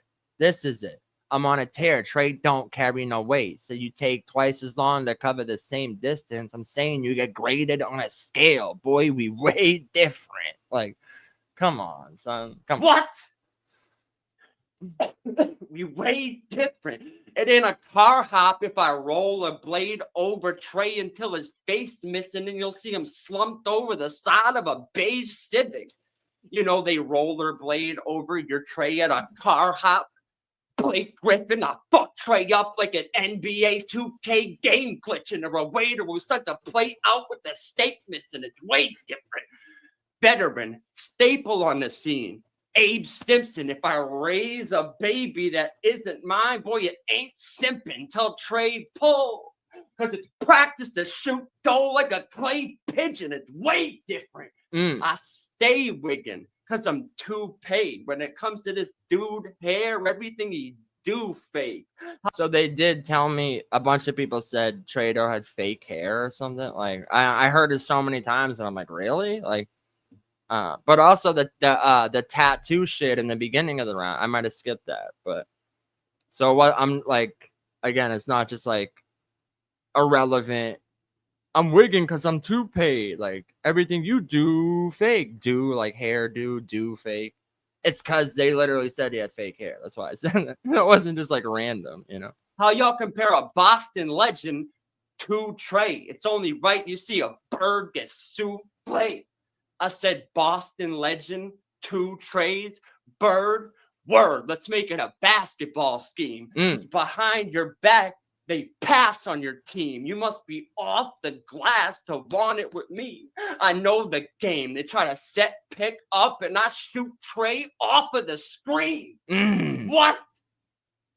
Speaking of being shot off screen, if I say I end them with the text, you ain't get what I mean. Tell dope boys in the hood his death ain't worth making a scene on the king. So Trey get placed at my feet. Bro, that shit was so filled. You could tell I was like running out of energy at this point. But oh my god, bro. What from so to carry that over from the How y'all compare a Boston legend to trade? It's only right you see a bird get sued. No, I said Boston legend, 2 trays, bird, word. Let's make it a basketball scheme because Larry Bird was number 33. He was a Boston legend. Said, word, let's make it a basketball scheme because behind your back, they pass on your team. You must be off the glass to want it with me. I know the game. They try to set pick up and I shoot tray off of the screen. What? That's filthy, dog. That's fucking filthy. Obviously, pick as in like Picasso, but pick up a pickup game of basketball, but set a pick. You set a pick in the game as well. So that's another double. So, you know, shoot tray off of the screen. Like off a screen, but off the screen because we're in virtual. But I mean, tell Doe. And then so if I say I end them with the text, I said, speaking of being shot off screen, if I say I end them with the text, you ain't get what I mean. Tell Doe boys in the hood, his death ain't worth making a scene. Because at the end of Boys in the Hood, Doughboy, there's like the text appears and said he died a week, 2 weeks later, a week later or something. So I said end him with the text, but also the text is telling you he died off screen. He got shot. He got shot off screen. So again, that's carrying over from the basketball shit, saying you get shot off, shoot off the screen. Speaking of being shot off screen, if I end him with the text, you ain't get what I mean. Tell Doe boys in the hood, his death ain't worth making a scene. Because they didn't film the scene of him dying. But I'm saying, like, yo, tell your boys, like, yo, don't make a scene. Don't make a scene over it, him getting killed. Like, come on, man. This shit's fucking ridiculous. But the tattoo stuff in the beginning, too, like, It's gonna cost you, Doe. just another nameless face in a cat. Be a paste. Hold on. Here, because you gonna get cooked if you Oh, yeah, okay. Is it Trey? So this is a name flip, but also, like, angling. Ready? Left no trace. See, that's how a name flip you. All that's left was a doe, so I guess they ain't miss you, bitch. Is it Trey because you ain't been relevant in 3 fucking years, or because you bring the same shit to the table whenever he reappear? Is it Doe because nobody even knows that you're here, because you gonna get cooked if you underprepare? Oh, it's Trey Doe because of all those cookie cutter bars that you place. I bet even the tattoos that you do are copy and paste. Bro. Bitch. Oh, tattoos? That's cool. How much you earn for that hobby? I got a body of work. You just be working on bodies. Doggy, your opportunity to make a dent done came and went. They gave me dough on the 31st. Time to pay your rent, because no matter how many cards you're on, Trey, you'll never be a main event. When I battle clip, they said debatable classic. When you battle clip, they said Trey got his ass kicked. I possessed fire as a kid, so I don't play with these matches. This is a funeral service. They'll be grieving over Trey. That's how you cater to the masses. It's gonna cost you, though. Just another nameless face in the casket, bitch. Come on, son. Come on. What are we talking? That whole thing from beginning to end. So to start it out with the name flips, right? Starting out with the name flips, say, wait, is it Trey because you ain't been relevant in 3 fucking years, or because you bring the same shit to the table whenever he reappears? Is it Doe because nobody even knows that you're here, or because you gonna get cooked if you underprepare? A James, like a John Doe, nobody knows that you're here. Like, and then I said, oh, it's Trey Doe. Like a tray of dough, because all the cookie cutter bars that you place, I bet even the tattoos that you do are copy and paste. Like paste, dough, paste, but also copy, paste, trade. Like it's all angling. None of it's irrelevant to the person. It's all angling. I'm breaking him down. I'm like, bro, you haven't been relevant in the scene in 3 fucking years. You better have brought your best shit to battle me, or you're gonna get fucking cooked. I heard you do tattoos. Those are, I bet even the tattoos you do are generic. You know what I mean? Like, that's what I'm saying. But the way I'm putting it together is crazy. You know, then I'm like, oh, you do tattoos? That's cool. How much you earn for that hobby? I got a body of work. You just be working on bodies. When you battle clip, they said debatable classic. When I battle clip, they're like, you know, they said debatable classic. When you battle clip, they said Trey got his ass kicked. And I said, it's a funeral service. They'll be grieving over Trey. That's how you cater to the masses. It's going to cost you dough, just another nameless face in the casket. Fuck out of here, bro. Filthy. Filthy. There's some good ones in this. This short. Probably like right around, maybe here-ish. Who got recruited for the cause. So it was. Oh, yeah. Okay. You were a flagship artist who got recruited for the cause. So it was uniform for you to be saluted in the bars. Whether prison or a mission, you had to listen to a sarge, and a petty officer is the reason you were charged. You tried to reintegrate, but Reek didn't make it far. So this ain't the first time he tried to earn stripes shooting for the stars. What? You thought you'd leave with the dollars when we saw you read? Even, you know, and then the whole armory. Did that out? Okay, right. This part. Some of your bars are a reach. And when I pointed that out, bro was stressing like having Geechi Gotti as a co-defendant. I guess the vet spent so much time around COs that Ruger gets triggered at the slightest corrections. You went from serving your country to serving a sentence, so I guess you were destined to be far from home. With all them jail calls, I think you get better reception rapping bars through your phone. It should be easy, because you've been on a roster in the trenches long before Chrome. You were in New Jersey and career was being managed by Rome. Then you hit the bullpen. Just another battle rap clone. What?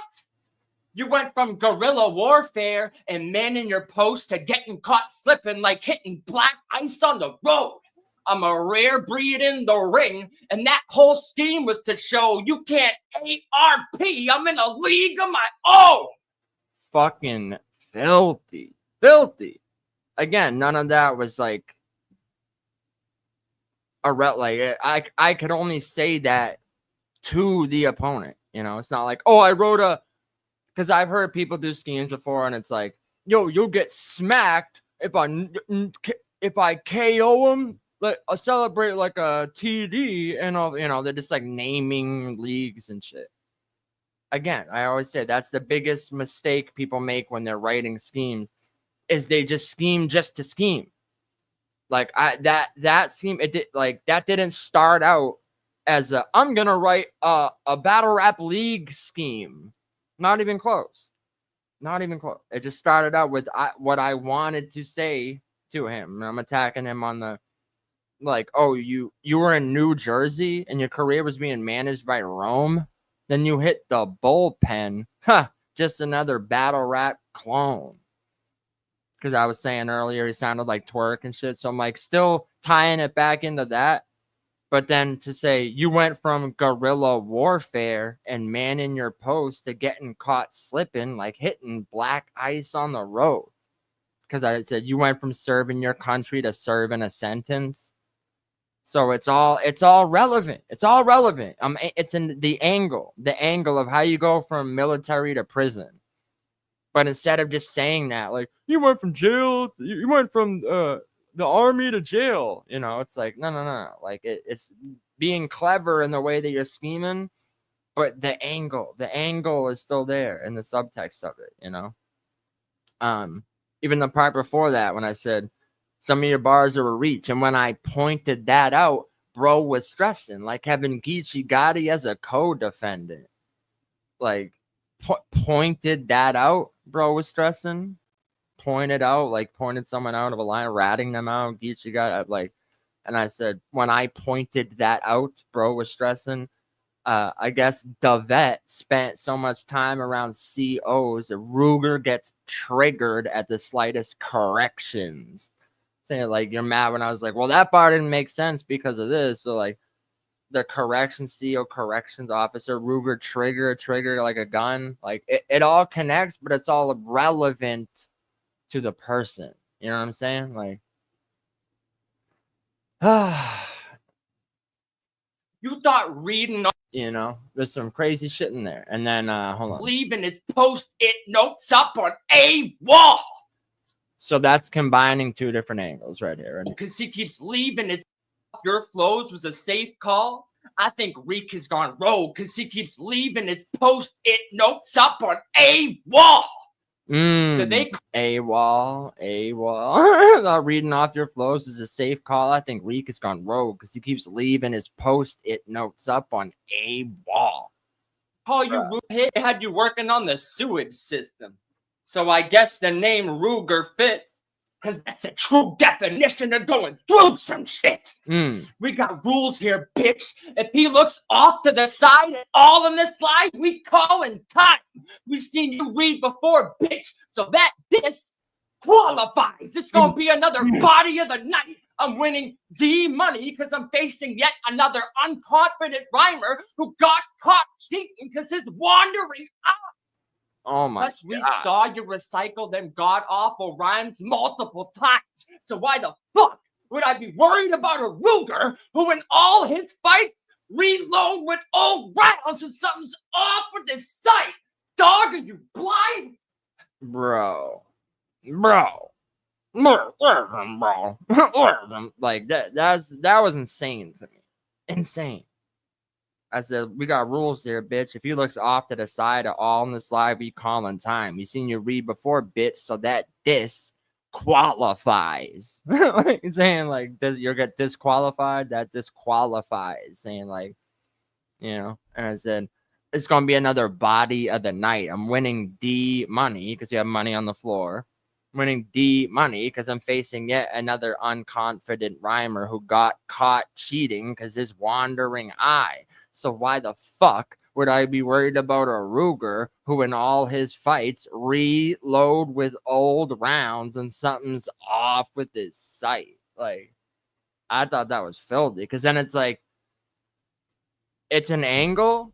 It's breaking down the fact your name, it's like a name flip, you know, breaking down your name being a gun, but also saying people were thinking you were reading. So off with your sight, like a gun. Why would I be worried about a gun if something's off with his sight?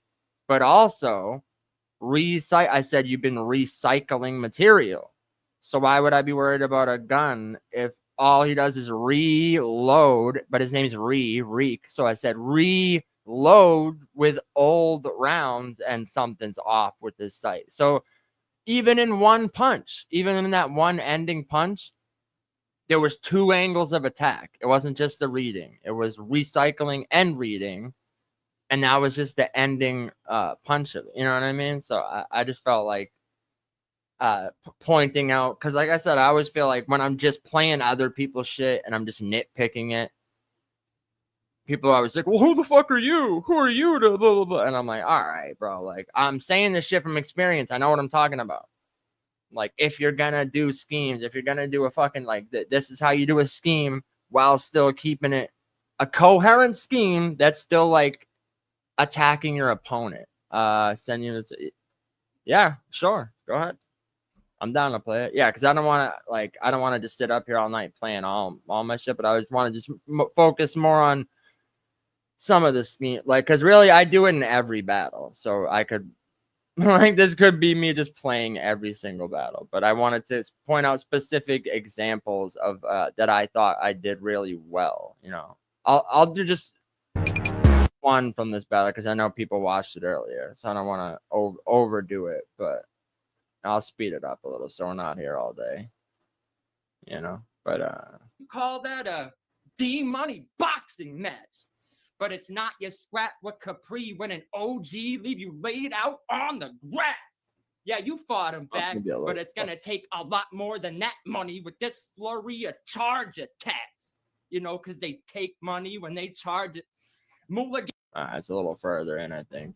Hands up, taking deep breaths. I was watching, like, how the fuck is your name? Okay. From them leaked texts from that wakes up in a crisis like, I battled Ines. Having that fight filmed is one of his biggest regrets. Well, you know, aside from them leaked texts from that whole Cheeks mess, if you pop in the tape of him in the ring, you'll see he got a week left. You know, because when they watched the tape in the ring, they only got a week left. After one round, you was run down. Hands up, taking deep breaths. I was watching like, how the fuck is your name D when you got no defense? You wound up street side from them shots you couldn't deflect. We seen this dude from Philly shell up when he was by defense. What? So even he probably wakes up in a crisis like, I battled Ines. I said that to him because he was involved in that scenario, you know, crisis. Like, I battled D-Money. So it wasn't just like a random reference. It's because it was like he was involved in it, you know. So Goodfellas, murder's what I'm made for. So like protesting a pay gap, I'll leave something missing for money if we wage war. Bringing up race in Boston couldn't have blew up in your face more. You seen the gay lord scrap in the ring. So if cash is king, then you should have studied Claymore. Lord. You know, wage war, like pay gap, wage war. But then I said, bringing up race in Boston. Because he tried to say, oh, Boston's racist. Like, you're racist. You're from Boston. Boston's racist. But the marathon bombing in Boston, race in Boston blew up in your face more. We see you scrap in the ring. So if Cash is king, then you should have studied Claymore. Cash is Clay. Claymore is a bomb. Kaboom, blow up in your face. But also, Cassius Clay, when he boxed, there was always talk about race with Cassius, you know what I mean?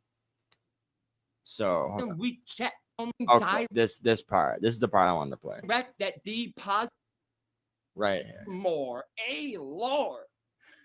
Anything direct that deposits, I took into account for this. The fact you have so many plates is why we keep making allowances. Your fight rhythm, we checked. It had no bounce to it because he don't put in the legwork to really make sure he balance it.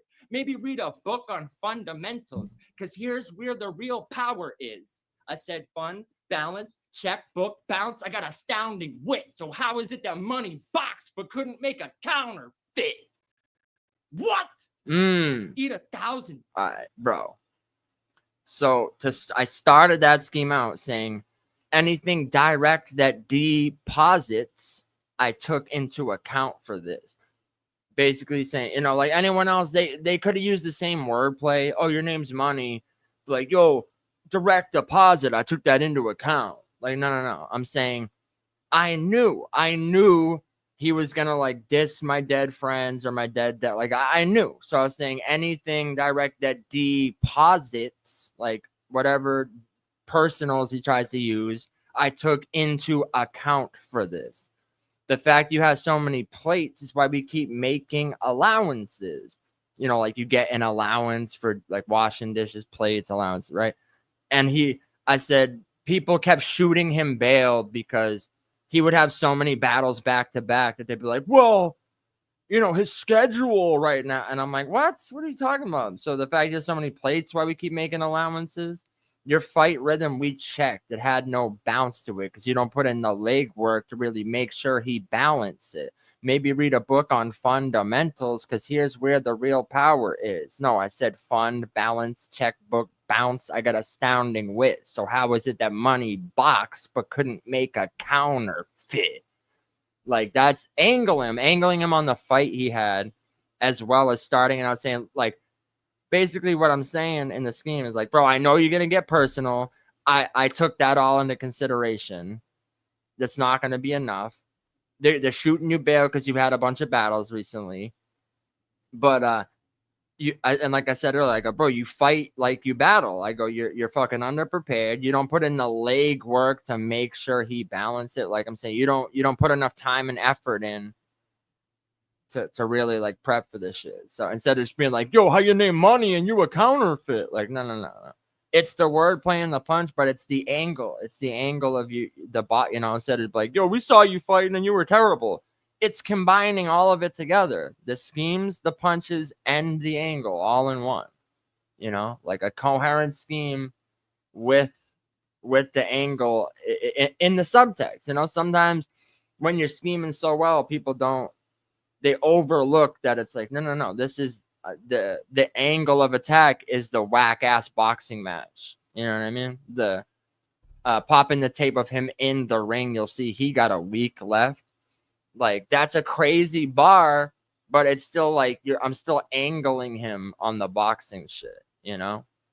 So I just think those are great examples of, like, if you're gonna write a scheme, like how to make a scheme work, be relevant, and like be like towards your opponent, you know? Otherwise you're just listing off things that are somewhat connected, you know? Like, I feel like anyone could do that. Anyone could be like, oh, money, what's money, currency, or direct deposit, ATM accounts, fucking embezzlement, settlement. Like, anyone could like connect some things that have nothing to, and just, I'll just make a bar out of it because that's his name. Like, that's retarded. If it's not dissing him, if you're not dissing him, then what the fuck is the point? Then you listed a bunch of things. Like, I don't know. To me, just listing things off isn't attacking your opponent, you know? And that's why I think, to me, like a scheme like that that's relevant to the opponent and like adds in his name or occupation or a situation, like when you can do that right, like, I don't know. I feel like that shit's like, it's some of the most unbeatable stuff.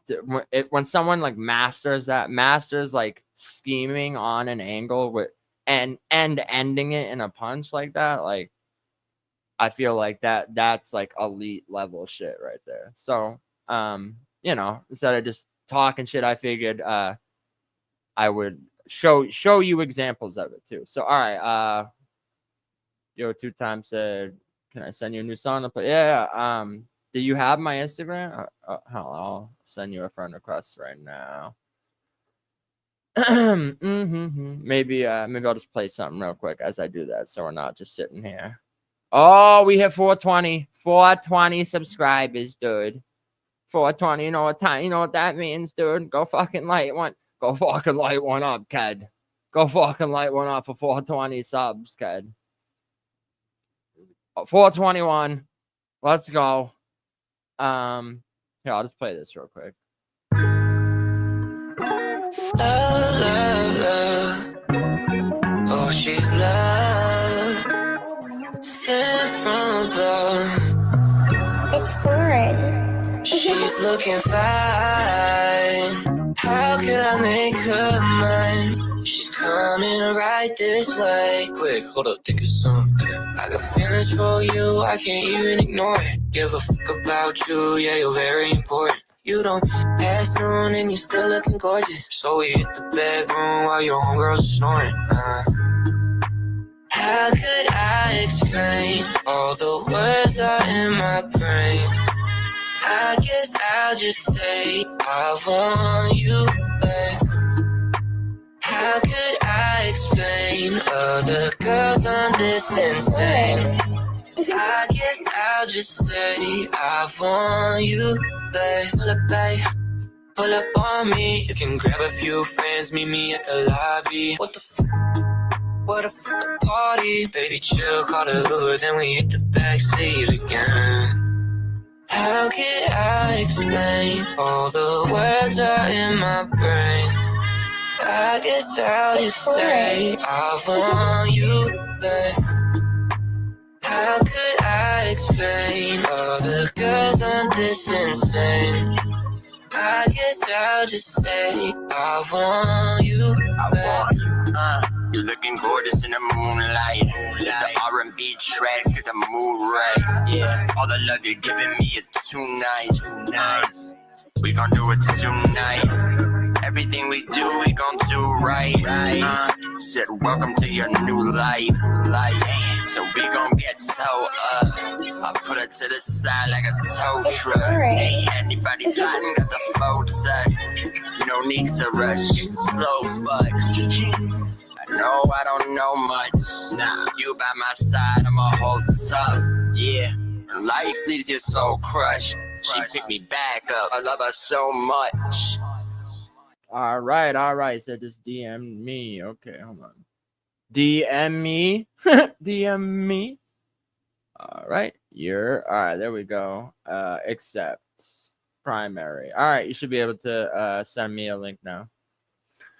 Good. That's a lot easier because I was like, there was some other shit I was trying to send you recently, and I'm telling social. I'm like, yo, social. Like, I was like, send me fucking Yo-Yo's IG so I can send. And yeah, it just makes it easier. I feel like this has been a good episode of God's Gift to Battlerap. It's good to not always just be, I don't know, sometimes I feel like I'm just hating, you know? I feel like I'm just hating on everybody every time, like doing the nitpick shit, which, don't get me wrong, like if it's someone I'm battling, like I don't know, like Pyro. I think Pyro battled QP, so we might actually have to play that coming up because I'm battling both of them, and if they battled each other, I feel like that would be a good one to nitpick. But I'm just waiting on your 2-time to send me the link for this song, and then we're gonna play it.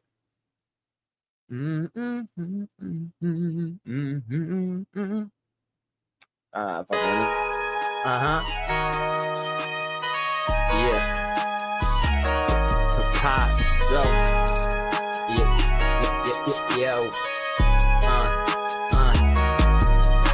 Still deep on when I hit them pockets. So dope, I can triple my profit. Still kicking unscripted logic. Bitch, let's just be honest. Ain't it ironic? I'm sipping on gin and tonic. No, I ain't no average Joe. They know that I got exotics. I don't miss my target.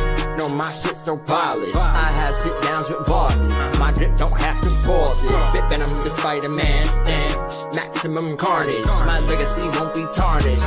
I'm in a pop regardless. Yeah. Something tells me it all been a lie. I'ma keep stacking till the day that I die. Till I die. You feel like I feel hands to the sky. Hands going on these beats. I don't even have to try. I don't have to try. Been flipping bricks to pick ready. Back in the day with karate chopping. Danger, proceed with caution. These days I sleep less often. Don't matter when the beat is knocking. Pardon me, but we have problems. Constantly I'm saucing. I'm a real G from Boston. Go to work and we talking. Take another step and I'ma get to tossing. Swing better. I just red socked them. If you would die straight, start to swing cause I'm a salt. Something tells me it's all been a lie. I'ma keep stacking till the day that I die. If you feel like I feel into the sky, it's going on these beats. I don't even have to try. No, I don't even have to try. I have to try.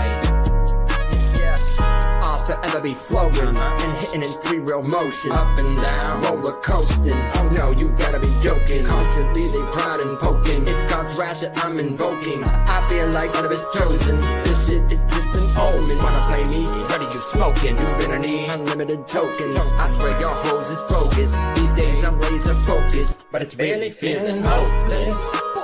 I will never forget the moment. I hold them mostly golden. They're golden.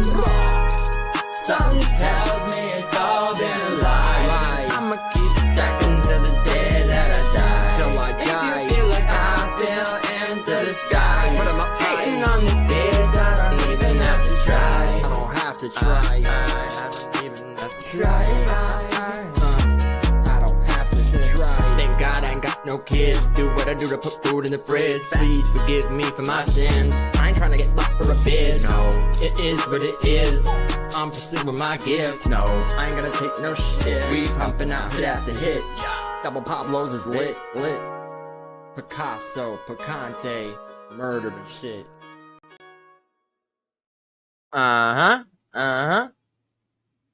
I'm waiting to play. I was gonna play that track from Yo-Yo. I thought he was gonna send it to me on oh, I had to turn it into a video. Okay. He's got it. All right. Well, anyway, in the meantime, I will bring this up because we got Killers motherfucking row going down in just a few short days. Damn, is it gonna be good? It's gonna be a good one, I promise. Oh no, that's too many. Those aren't happening. Where's the original flyer? Well, whatever. Return it. We get it. We got Mr. ENT versus Captain Tenno going on July 20th, next Sunday. Then we got Yo 2-Time versus Robs for the motherfucking ring title. The champion of the Ringu. The Ringu. Damn, is it gonna be good? And then we got me versus Pyro. Oh my god, bro. And just like a lot of the stuff I was just playing from my other battles, if you think I'm not gonna have fire schemes, crazy punches, that I'm not gonna be talking to this man's soul and breaking down different things, different angles, different schemes, different bro. I'm telling you, every time I've rapped this shit to someone so far, they were like, "Oh my god, bro! Oh my god!" I said, "Pablo, oh my god, why are you doing pyro like that, bro?" I said, it doesn't matter. It doesn't matter who it is. It could be anyone. And I apologize in advance, Pyro. You my dog, but bro, this shit It's crazy. Every 3 bars they're gonna be like, "What, bruh? Oh my god." Oh yeah, okay, I don't know. Said he's going to retire the championship. I saw him say that. I mean, he can retire with the belt. I don't know if that means it can never be a ring belt again. Oh fuck. Oh, hold on. Porno nips. My bad. I mean hippo lip. My bad, yo. My bad. Pablo kill him if for clout chasing. Matter of fact, Pablo had great. I am that great. But yeah, you see what it is. That's the cash up on the screen. Or if you have socials, if you want to donate to any of these battles, this event is free. Going down on the Social Assassin channel, the Ring, the home of the Ringu. And if you're not subscribed there, definitely just check. If you look at my description on my channel, it has a link to Social's channel right in there. So yeah, you're gonna get some great battles this week. I'm excited. We were trying to get a couple more for you. Some stuff fell through, but we do have the original 3 battles for the card are all still going down for free. We got a couple surprises for you. I'm working on a nice little pre-show. You're gonna hear some brand new music. Okay, I'm not gonna say from who. You don't know who it might be from, but they are in association with the Ring. So you're gonna get some brand new tracks from Ring associated artists, maybe some collabs, who knows? It's gonna be a fire little pre-show. We're gonna have some fire battles. And yeah, we got some surprises, bro. We got some surprises for y'all. So this should be a dope event. And Hippo strikes again. And then we're gonna spin the black. I would say spin the black. It's crazy. We're gonna spin the black right after that with equal rights a couple weeks later. And maybe we'll try to turn the excuse me, try to turn the Greg and John into a one-off, maybe, since that's a 3-round battle. I wouldn't be mad at turning that even to like a one-off, or maybe we'll just turn that into a separate card and get a couple other battles booked with that one and just turn that into a separate card for a little further in the week. But I think after these events, I know me and Social are going to be focusing on our battles and the tournament. So I don't know if we'll probably not be throwing another like event like in between that amount of time, maybe after the tournament type shit. But yeah, we got some great events, and Social's Battle of Maze, and then we got the tournament. So yeah, bro, it's some fire shit. But even in between that, for Unscripted and stuff, we got some great things planned for the Social channel and this channel. Us as Battler, like there's a lot of dope shit about to happen for real. So I'm excited. I can't wait. If y'all liking this so far, this God's gift to Battlerap podcast, you know, I'm gonna do more episodes of that. But also I'm gonna put up a poll. The next picked apart, I think we're gonna do a full movie watch along breakdown like we did with the other Dhar Mann movies. But I think either White Man's Burden or The Thing with Two Heads, maybe. Well, I'll put up a poll and we'll see which one wins. But I do think it's going to be between one of those two. We'll do a full movie picked apart. Okay. That's a fact. All right. No, you good. Side note, I watched Ice Cube's Big 3 basketball shit earlier. Mike Scott was in it, though. Oh my god, bro. That's hilarious. I never even knew who dude was. I just always would hear people say his name and be like, Mike Scott.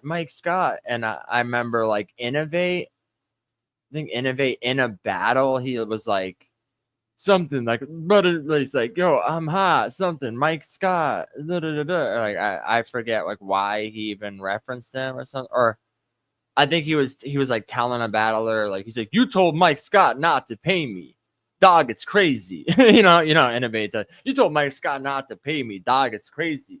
I've been feeling awful off my rocker lately. I've been feeling awfully off my rocker lately. You can't stop to hate me.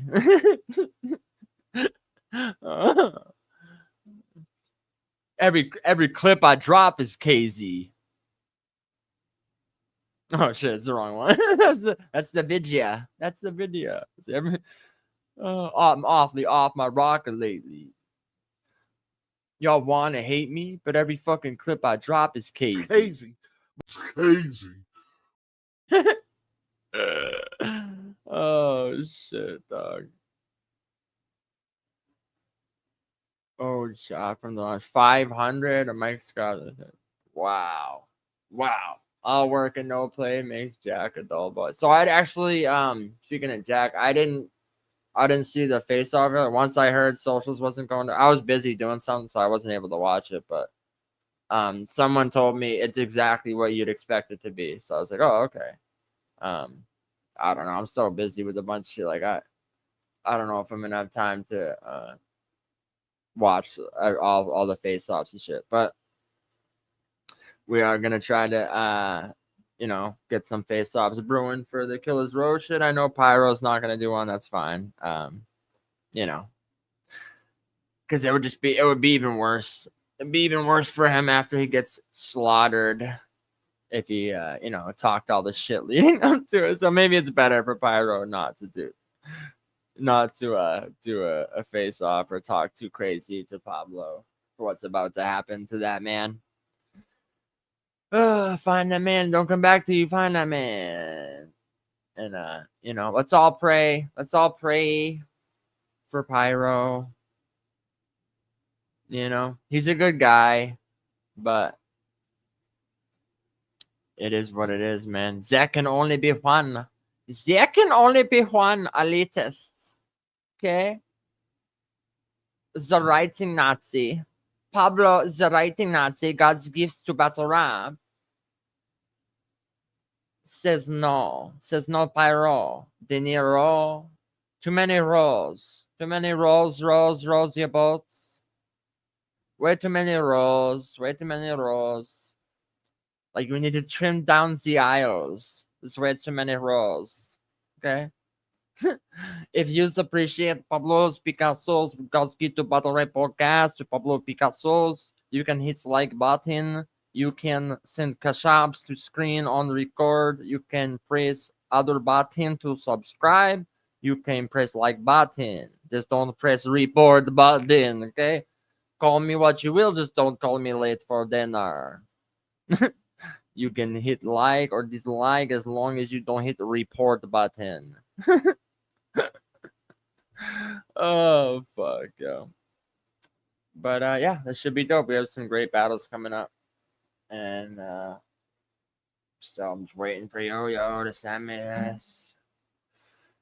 You know? Is it in there? Oh, I can't. Okay, hold on. I'll click it here. And then like. And then I can go pull it up here. Okay.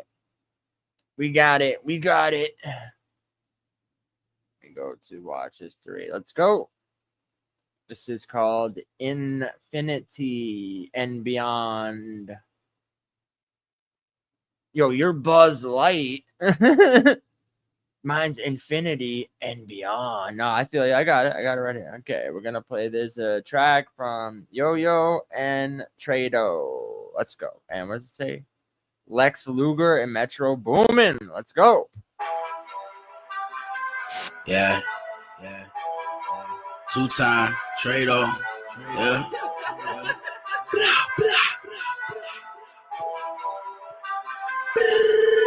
I pour the lean out the bottle, take a pinch out the zip.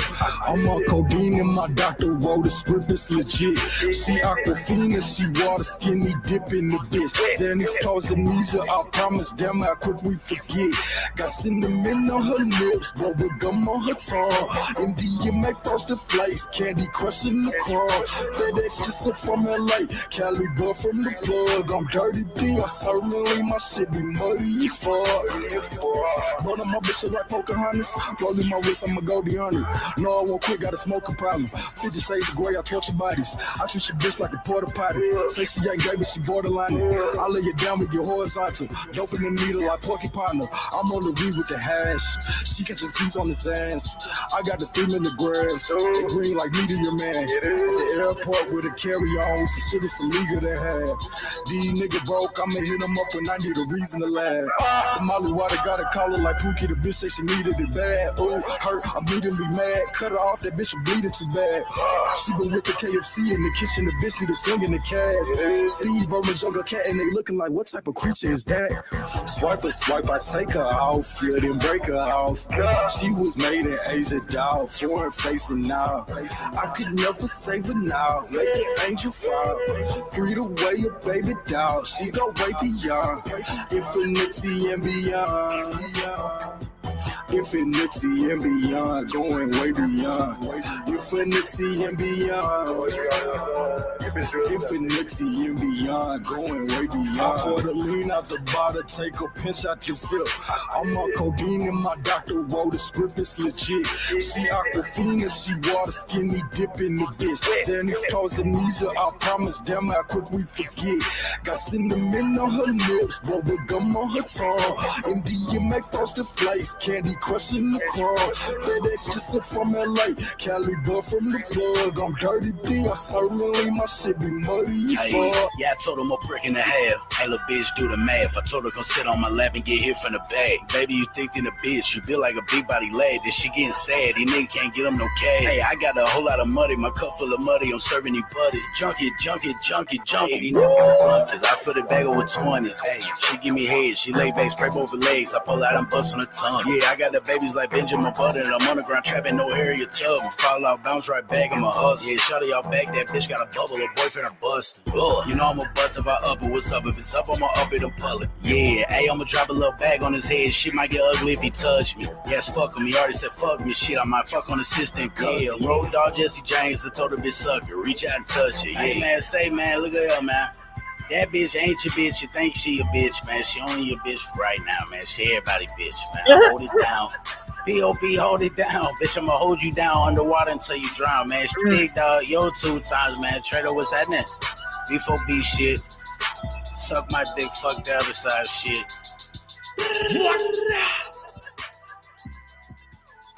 What? He said, hold you down until you drown. Is hilarious. I think I literally even did that in a song. I said, yo, who's holding you down and who is drowning you? So, yeah, I don't want to make this too long. I feel like it was pretty nice, concise. There's fuck. I mean, this is on Battlerap related, but there's a couple funny things we can watch real quick. They're short. They're shorts, so why not? This is hilarious. Watch this. I've been wondering why my front rug was so damn hairy. Hairy? Well, guess I know now. Mama, is you resting? Would you like a cookie? You're trying to help? All right, let's see if we can give her a cookie. Yeah, deers don't eat cookies, bitch. What are you talking about? Do you? Are you feeling poorly? Huh? Do you need something? How about a cookie? You need a cookie? As you taking a break from the baby? Is the baby close? Huh? I seen it following you this morning. Let's go see if we can find it. Is you okay? Huh? You okay? Let's see if we can hook her up with something to help make some baby milk. Yeah, come here. Let's be quiet. Here you go, darling. Jesus. So much for that, huh? All right, y'all. I'm going to get off here and sling them some. Hang on. Wow, bro. How smart were those deer? They're like, oh, they sent out the cutest looking one to just sit there in front of her door. She came out. As soon as she dropped the food, they're like, now, go. Fucking 50 deer came running from the woods. Look at this. Like, Jesus. what? The whole fucking pack of them. Like, we got food. It worked. So much for that, huh? Oh, that's fucking hilarious. There was something else I was gonna play. Oh, there, yeah, okay. Before we get out of here, this is. I learned English. This dude, this is fire. I learned English from watching your movies on TV in English, but the subtitles were in French. And whenever somebody said the actual N-word in the movie, the translation in the subtitles in French, what I learned, it said friend. Every movie, like, yo, what up, my friend, you know? Even the darkest movies, I was like, that makes no sense, because it'd be like, yo, let's burn these friends. And and I've been here for a while, but there's one thing I still don't understand, guys. It's the whole concept behind the TV show. Friends? You know the show, right? Where are the friends? There's no friends in Friends. I'll tell you where they are. They're in Paris. You know the song, Friends in Paris? But seriously, the first time I went to New York, where the show Friends Has No Friends takes place, I was 20 years old, and I was like, hold on, I've been lied to my whole life by the show, right? Because New York is so much friendlier than I thought. And I've traveled a lot around the States. New York is not as friendly as Detroit. Detroit is the friendliest place I've ever been to. I moved to Philadelphia to live with a black family of jazz musicians. And they told me before I went there, they were like, yo, it's going to be very different from where you're from. I said, how so? They said, well, you're going to be in the hood. We live in the hood. And I didn't know that word. I was like, you guys live in the woods? I love nature. And they said, no, not the woods, the hood. Like, you're going to be the only white guy the entire time. I was like, oh, you guys live in like The friend zone.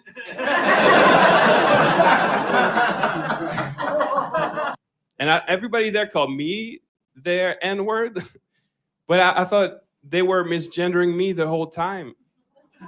Yeah, because my name is Zach, and I really thought everybody there called me Monica. Like, yo, what's up, Monica? If you still don't get it, you don't have any black friends. Nah, that was kind of funny. I like the premise of it, the way he set that up was you know, again, he's angling within the schemes. Get it? So what I would say about writing, it's just like writing tips in general. You could apply that to, you know, songwriting, you could apply it to joke writing, you know, like keeping the premise while you know, adding punchlines along and shit. Like, I just thought that was funny. Friends, we're all the friends. A lot friendlier, I thought. You know, but I'm tired. So with that, we're gonna play this. Let me tell you something.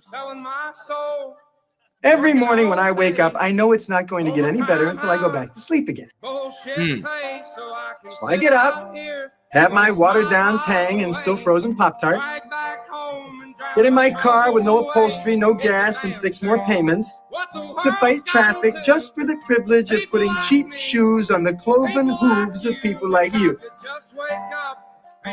I'll never play football like I thought I would. I'll never know the touch of a beautiful woman. And I'll never again know the joy of driving without a bag on my head. But I'm not a loser. Because despite it all, me and every other guy who will never be what he wanted to be are still out there being what we don't want to be 40 hours a week for life. And the fact that I haven't put a gun in my mouth, you pudding of a woman, makes me a winner. Talk that shit, Al Bundy. Talk that shit. I think it's fire. Okay? So to everyone out there, salute, appreciate y'all. Hit that like button, share. But great message, great way to end it. You know, feel like just because maybe you're not where you want to be or where you thought you'd be a couple years ago, type of shit, don't mean you're not winning. Okay? As especially the men, as men, the shit we go through on the daily. Pretty much a man's job to just do shit he doesn't want to do constantly. So if you're still going, and especially if you got a fucking smile on your face while you're doing it, like, you're winning, bro. You're winning. Because this fucking rat race with all these clowns and all this shit that's trying to take you off your square, and, you know, the malarkey that we do on the daily, whether it's for family, you know, to provide for your family, or not killing someone that, you know, someone's so absurd or they do something so retarded or reckless that you want to kill somebody, but every time you don't kill someone when you really want to and shit, like, that's a win right there. You're not locked up. You fucking, you know, still got time for you know, decide what your legacy is gonna be. You know, what are people gonna remember you for, type of shit. So to me, it's not so much about I don't know. I just feel like a lot of people, and I say this like including myself in the past, right? Like, I feel like people, they're not even like worried about failure, right? Like me, worried about me failing. They're only worried about how other people would view their failure, type of shit. Because like, who gives a fuck if you tried something and failed at it? All you did was learn, and you learn, and you're gonna be better next time. The only reason people care about the failure is because of like the perspective of others, type of shit. Where it's like, who gives a fuck? Some of them, you're probably never gonna see them again in life anyway, or we're all gonna be in the dirt in fucking 80 years. Everyone living right now, for the most part, is like we're all gonna be in the dirt in 100 years anyway. So who gives a fuck, you know? So if you're alive today and you know you got some kind of momentum, if you got a place you could lay your head and all that shit, you got a job, like, hey, you're winning, bro. You're winning. And don't let anyone convince you that you're not. Don't be like, you know, I know the era we live in, everyone's like comparing themselves on social media to what everyone else got, but they don't understand a lot of these motherfuckers, a lot of it's fake. Okay, people posting apartments that they don't own, like they don't live in, posting cars that it's like a lease, it's not even their car. And the facade of others' happiness, people let take their joy away, type of shit, you know. And fuck all that, you know. Basically, I'm saying if we do enough shit we don't want to do all the time, like going to work to earn money and you know what I mean? So you already do enough shit you don't want to do. So the little time you have where you're not doing that, you should do shit you like doing. Or else what the fuck is the point? What's the point? You know? And I like doing this, you know? So that's what I'm saying. No, fuck it. People are gonna hate, they're gonna hate. Who gives a single fuck, bro? Who cares? Fuck them.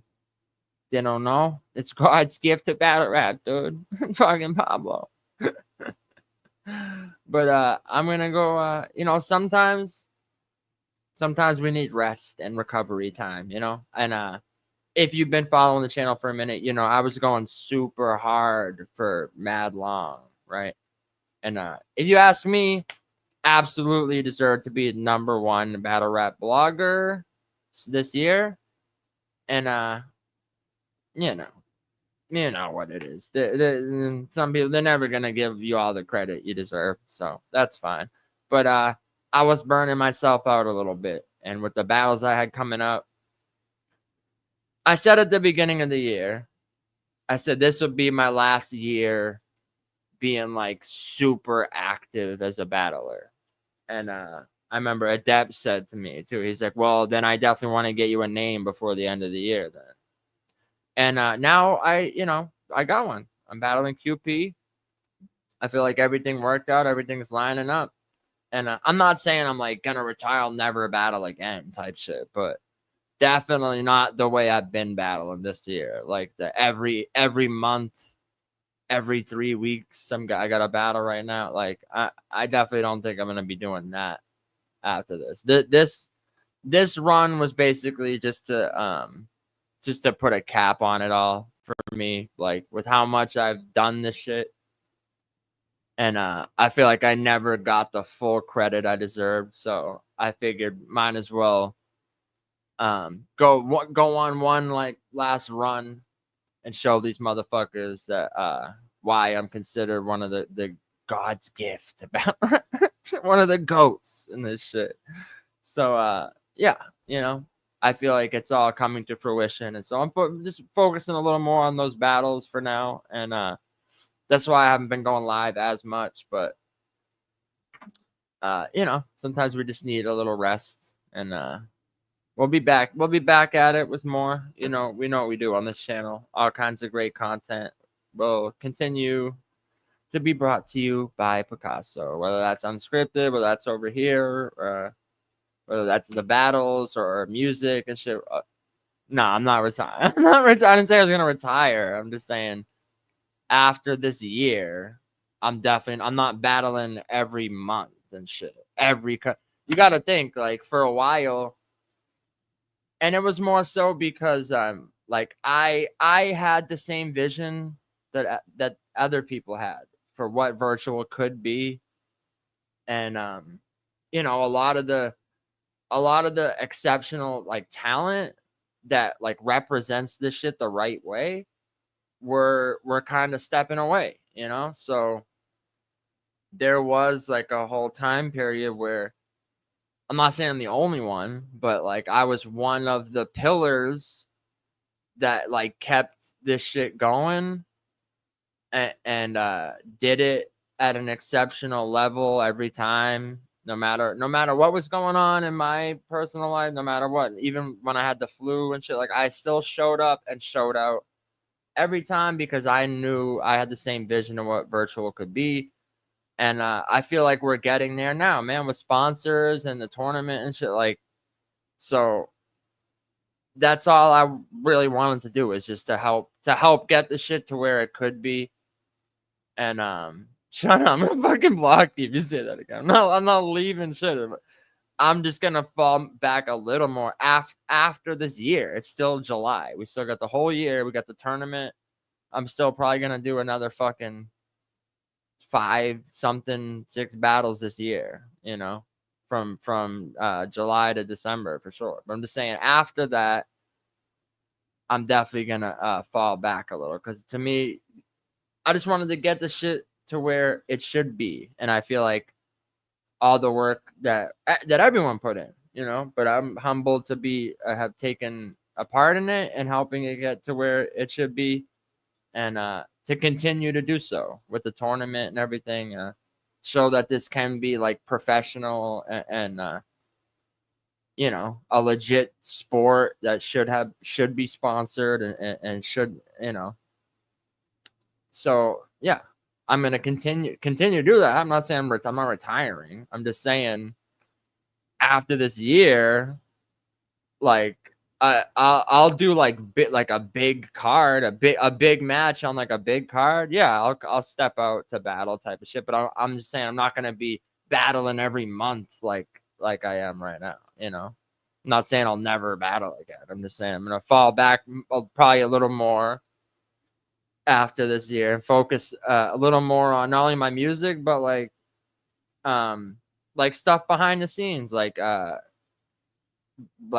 scouting new talent for virtual type of shit, artist development stuff, like help promote them, like, you know. I feel like I'm good at that. I feel like that would be a good role for me to play in pushing virtual forward without me physically having to be the one that's battling every fucking 3 weeks type of shit. You know what I mean? Because I can only do that for so long, you know. But don't get it twisted. But that being said, these battles I have coming up and for the rest of the year, like, they're gonna be my best performances, I think. So I'm not saying I'm never gonna battle again. I don't know why. Definitely not saying that. But yeah, I'm just gonna you know, there's a lot of shit I want to get accomplished too. So it's not just the battle rap side of it. If it was like I was only good at just battle rap, then maybe I would, you know. But who knows? Who knows what's gonna happen? You know, who knows? But I'm just saying, for me personally, that was like my mindset at the beginning of the year, and I feel like the way it's going just right. Now, you know, if we do the tournament, another big one, and there's even more money, like, who knows, bro? I'll probably be like, yeah, sign me up and I'll win that money. Like, you know, who knows? So I'm not saying I won't, but yeah, we got a lot of great shit coming, and I'm glad to be a part of it, and all the work that we put in with the VBL vision for. Bro, I was rewatching the stream from like 8 months ago. Like I said, I was on the stream talking about like, Yo-Yo and Adept coming back, and like what they said it would take for them to come back for virtual battle rap. And just in that space, in that amount of time, from like them not throwing events to where it is now. And if you look at it, like, Pablo is an integral part of all the cards that they threw leading up to this getting sponsored and shit. So, you know, I feel like I played my role in getting it here, and I'm going to continue to do so. I'm going to keep playing my role and try to get it even more legitimized. Hopefully get some more sponsors and shit. But I'm just saying, the super active battling every month and shit, like the run Greg's on the Greg the Great's on right now, and that I'm doing. I'm just saying, I don't think I'm gonna continue doing that into next year type of shit. I feel like this is a something like a personal goal I had for the year, and I feel like I'm accomplishing that. So I'm gonna definitely end out strong. But well, I mean, we'll see. Like I said, big matches that make sense type of shit. But aside from that, like I'm not trying to just do it every fucking, oh, another card, and just like just come out just to battle any fucking random chun under the sun. Like, oh, some fucking Johnny Schmo want to battle him. Like, nah, I'm definitely not doing that anymore. You know, I feel like after the caution and QP battle, like I feel like it's gotta go up after that, you know, like it's gotta make sense after that. I'm not like coming back down to battle a maze or whatever, you know, unless it's like they're putting fucking $5,000 on the floor or something. Like them, the person I'm battling, if they're at least like $1,000 or something, if they're not putting 1,000 down to bet, and we have like a stable of judges and shit, then no, I'm not battling a fucking maze or something, someone that I know I'm leagues beyond and should not even be wasting my time writing for, you know. That's all I'm saying. Big matches, absolutely, definitely more like talent scouting type of shit, and promoting and artist development, and continuing to push virtual forward, absolutely. But all that's, I mean, I'm talking about next year. We're still in July, so you're still gonna get Pablo battles all year, and you know, nothing concrete. I'm not saying I'm retiring, you know. I'm just saying that's where I was at with it at the time. But I appreciate y'all for stopping by. Hit the like button, run it back if you didn't see this whole thing. Like I said, Killers Row Sunday. We got some great battles. If you'd like to donate to any of the battles, money on the floor. That's the Cash App on the screen. Subscribe, you know, all that good shit. And see you next time. No? See you next time. I'll put up a poll for what stream y'all want me to do next, whether it's the pick the part, the full movie watch along type of shit, or whatever. I'll let y'all decide. And yeah, see you next time. Is it over? Is it over? It is over.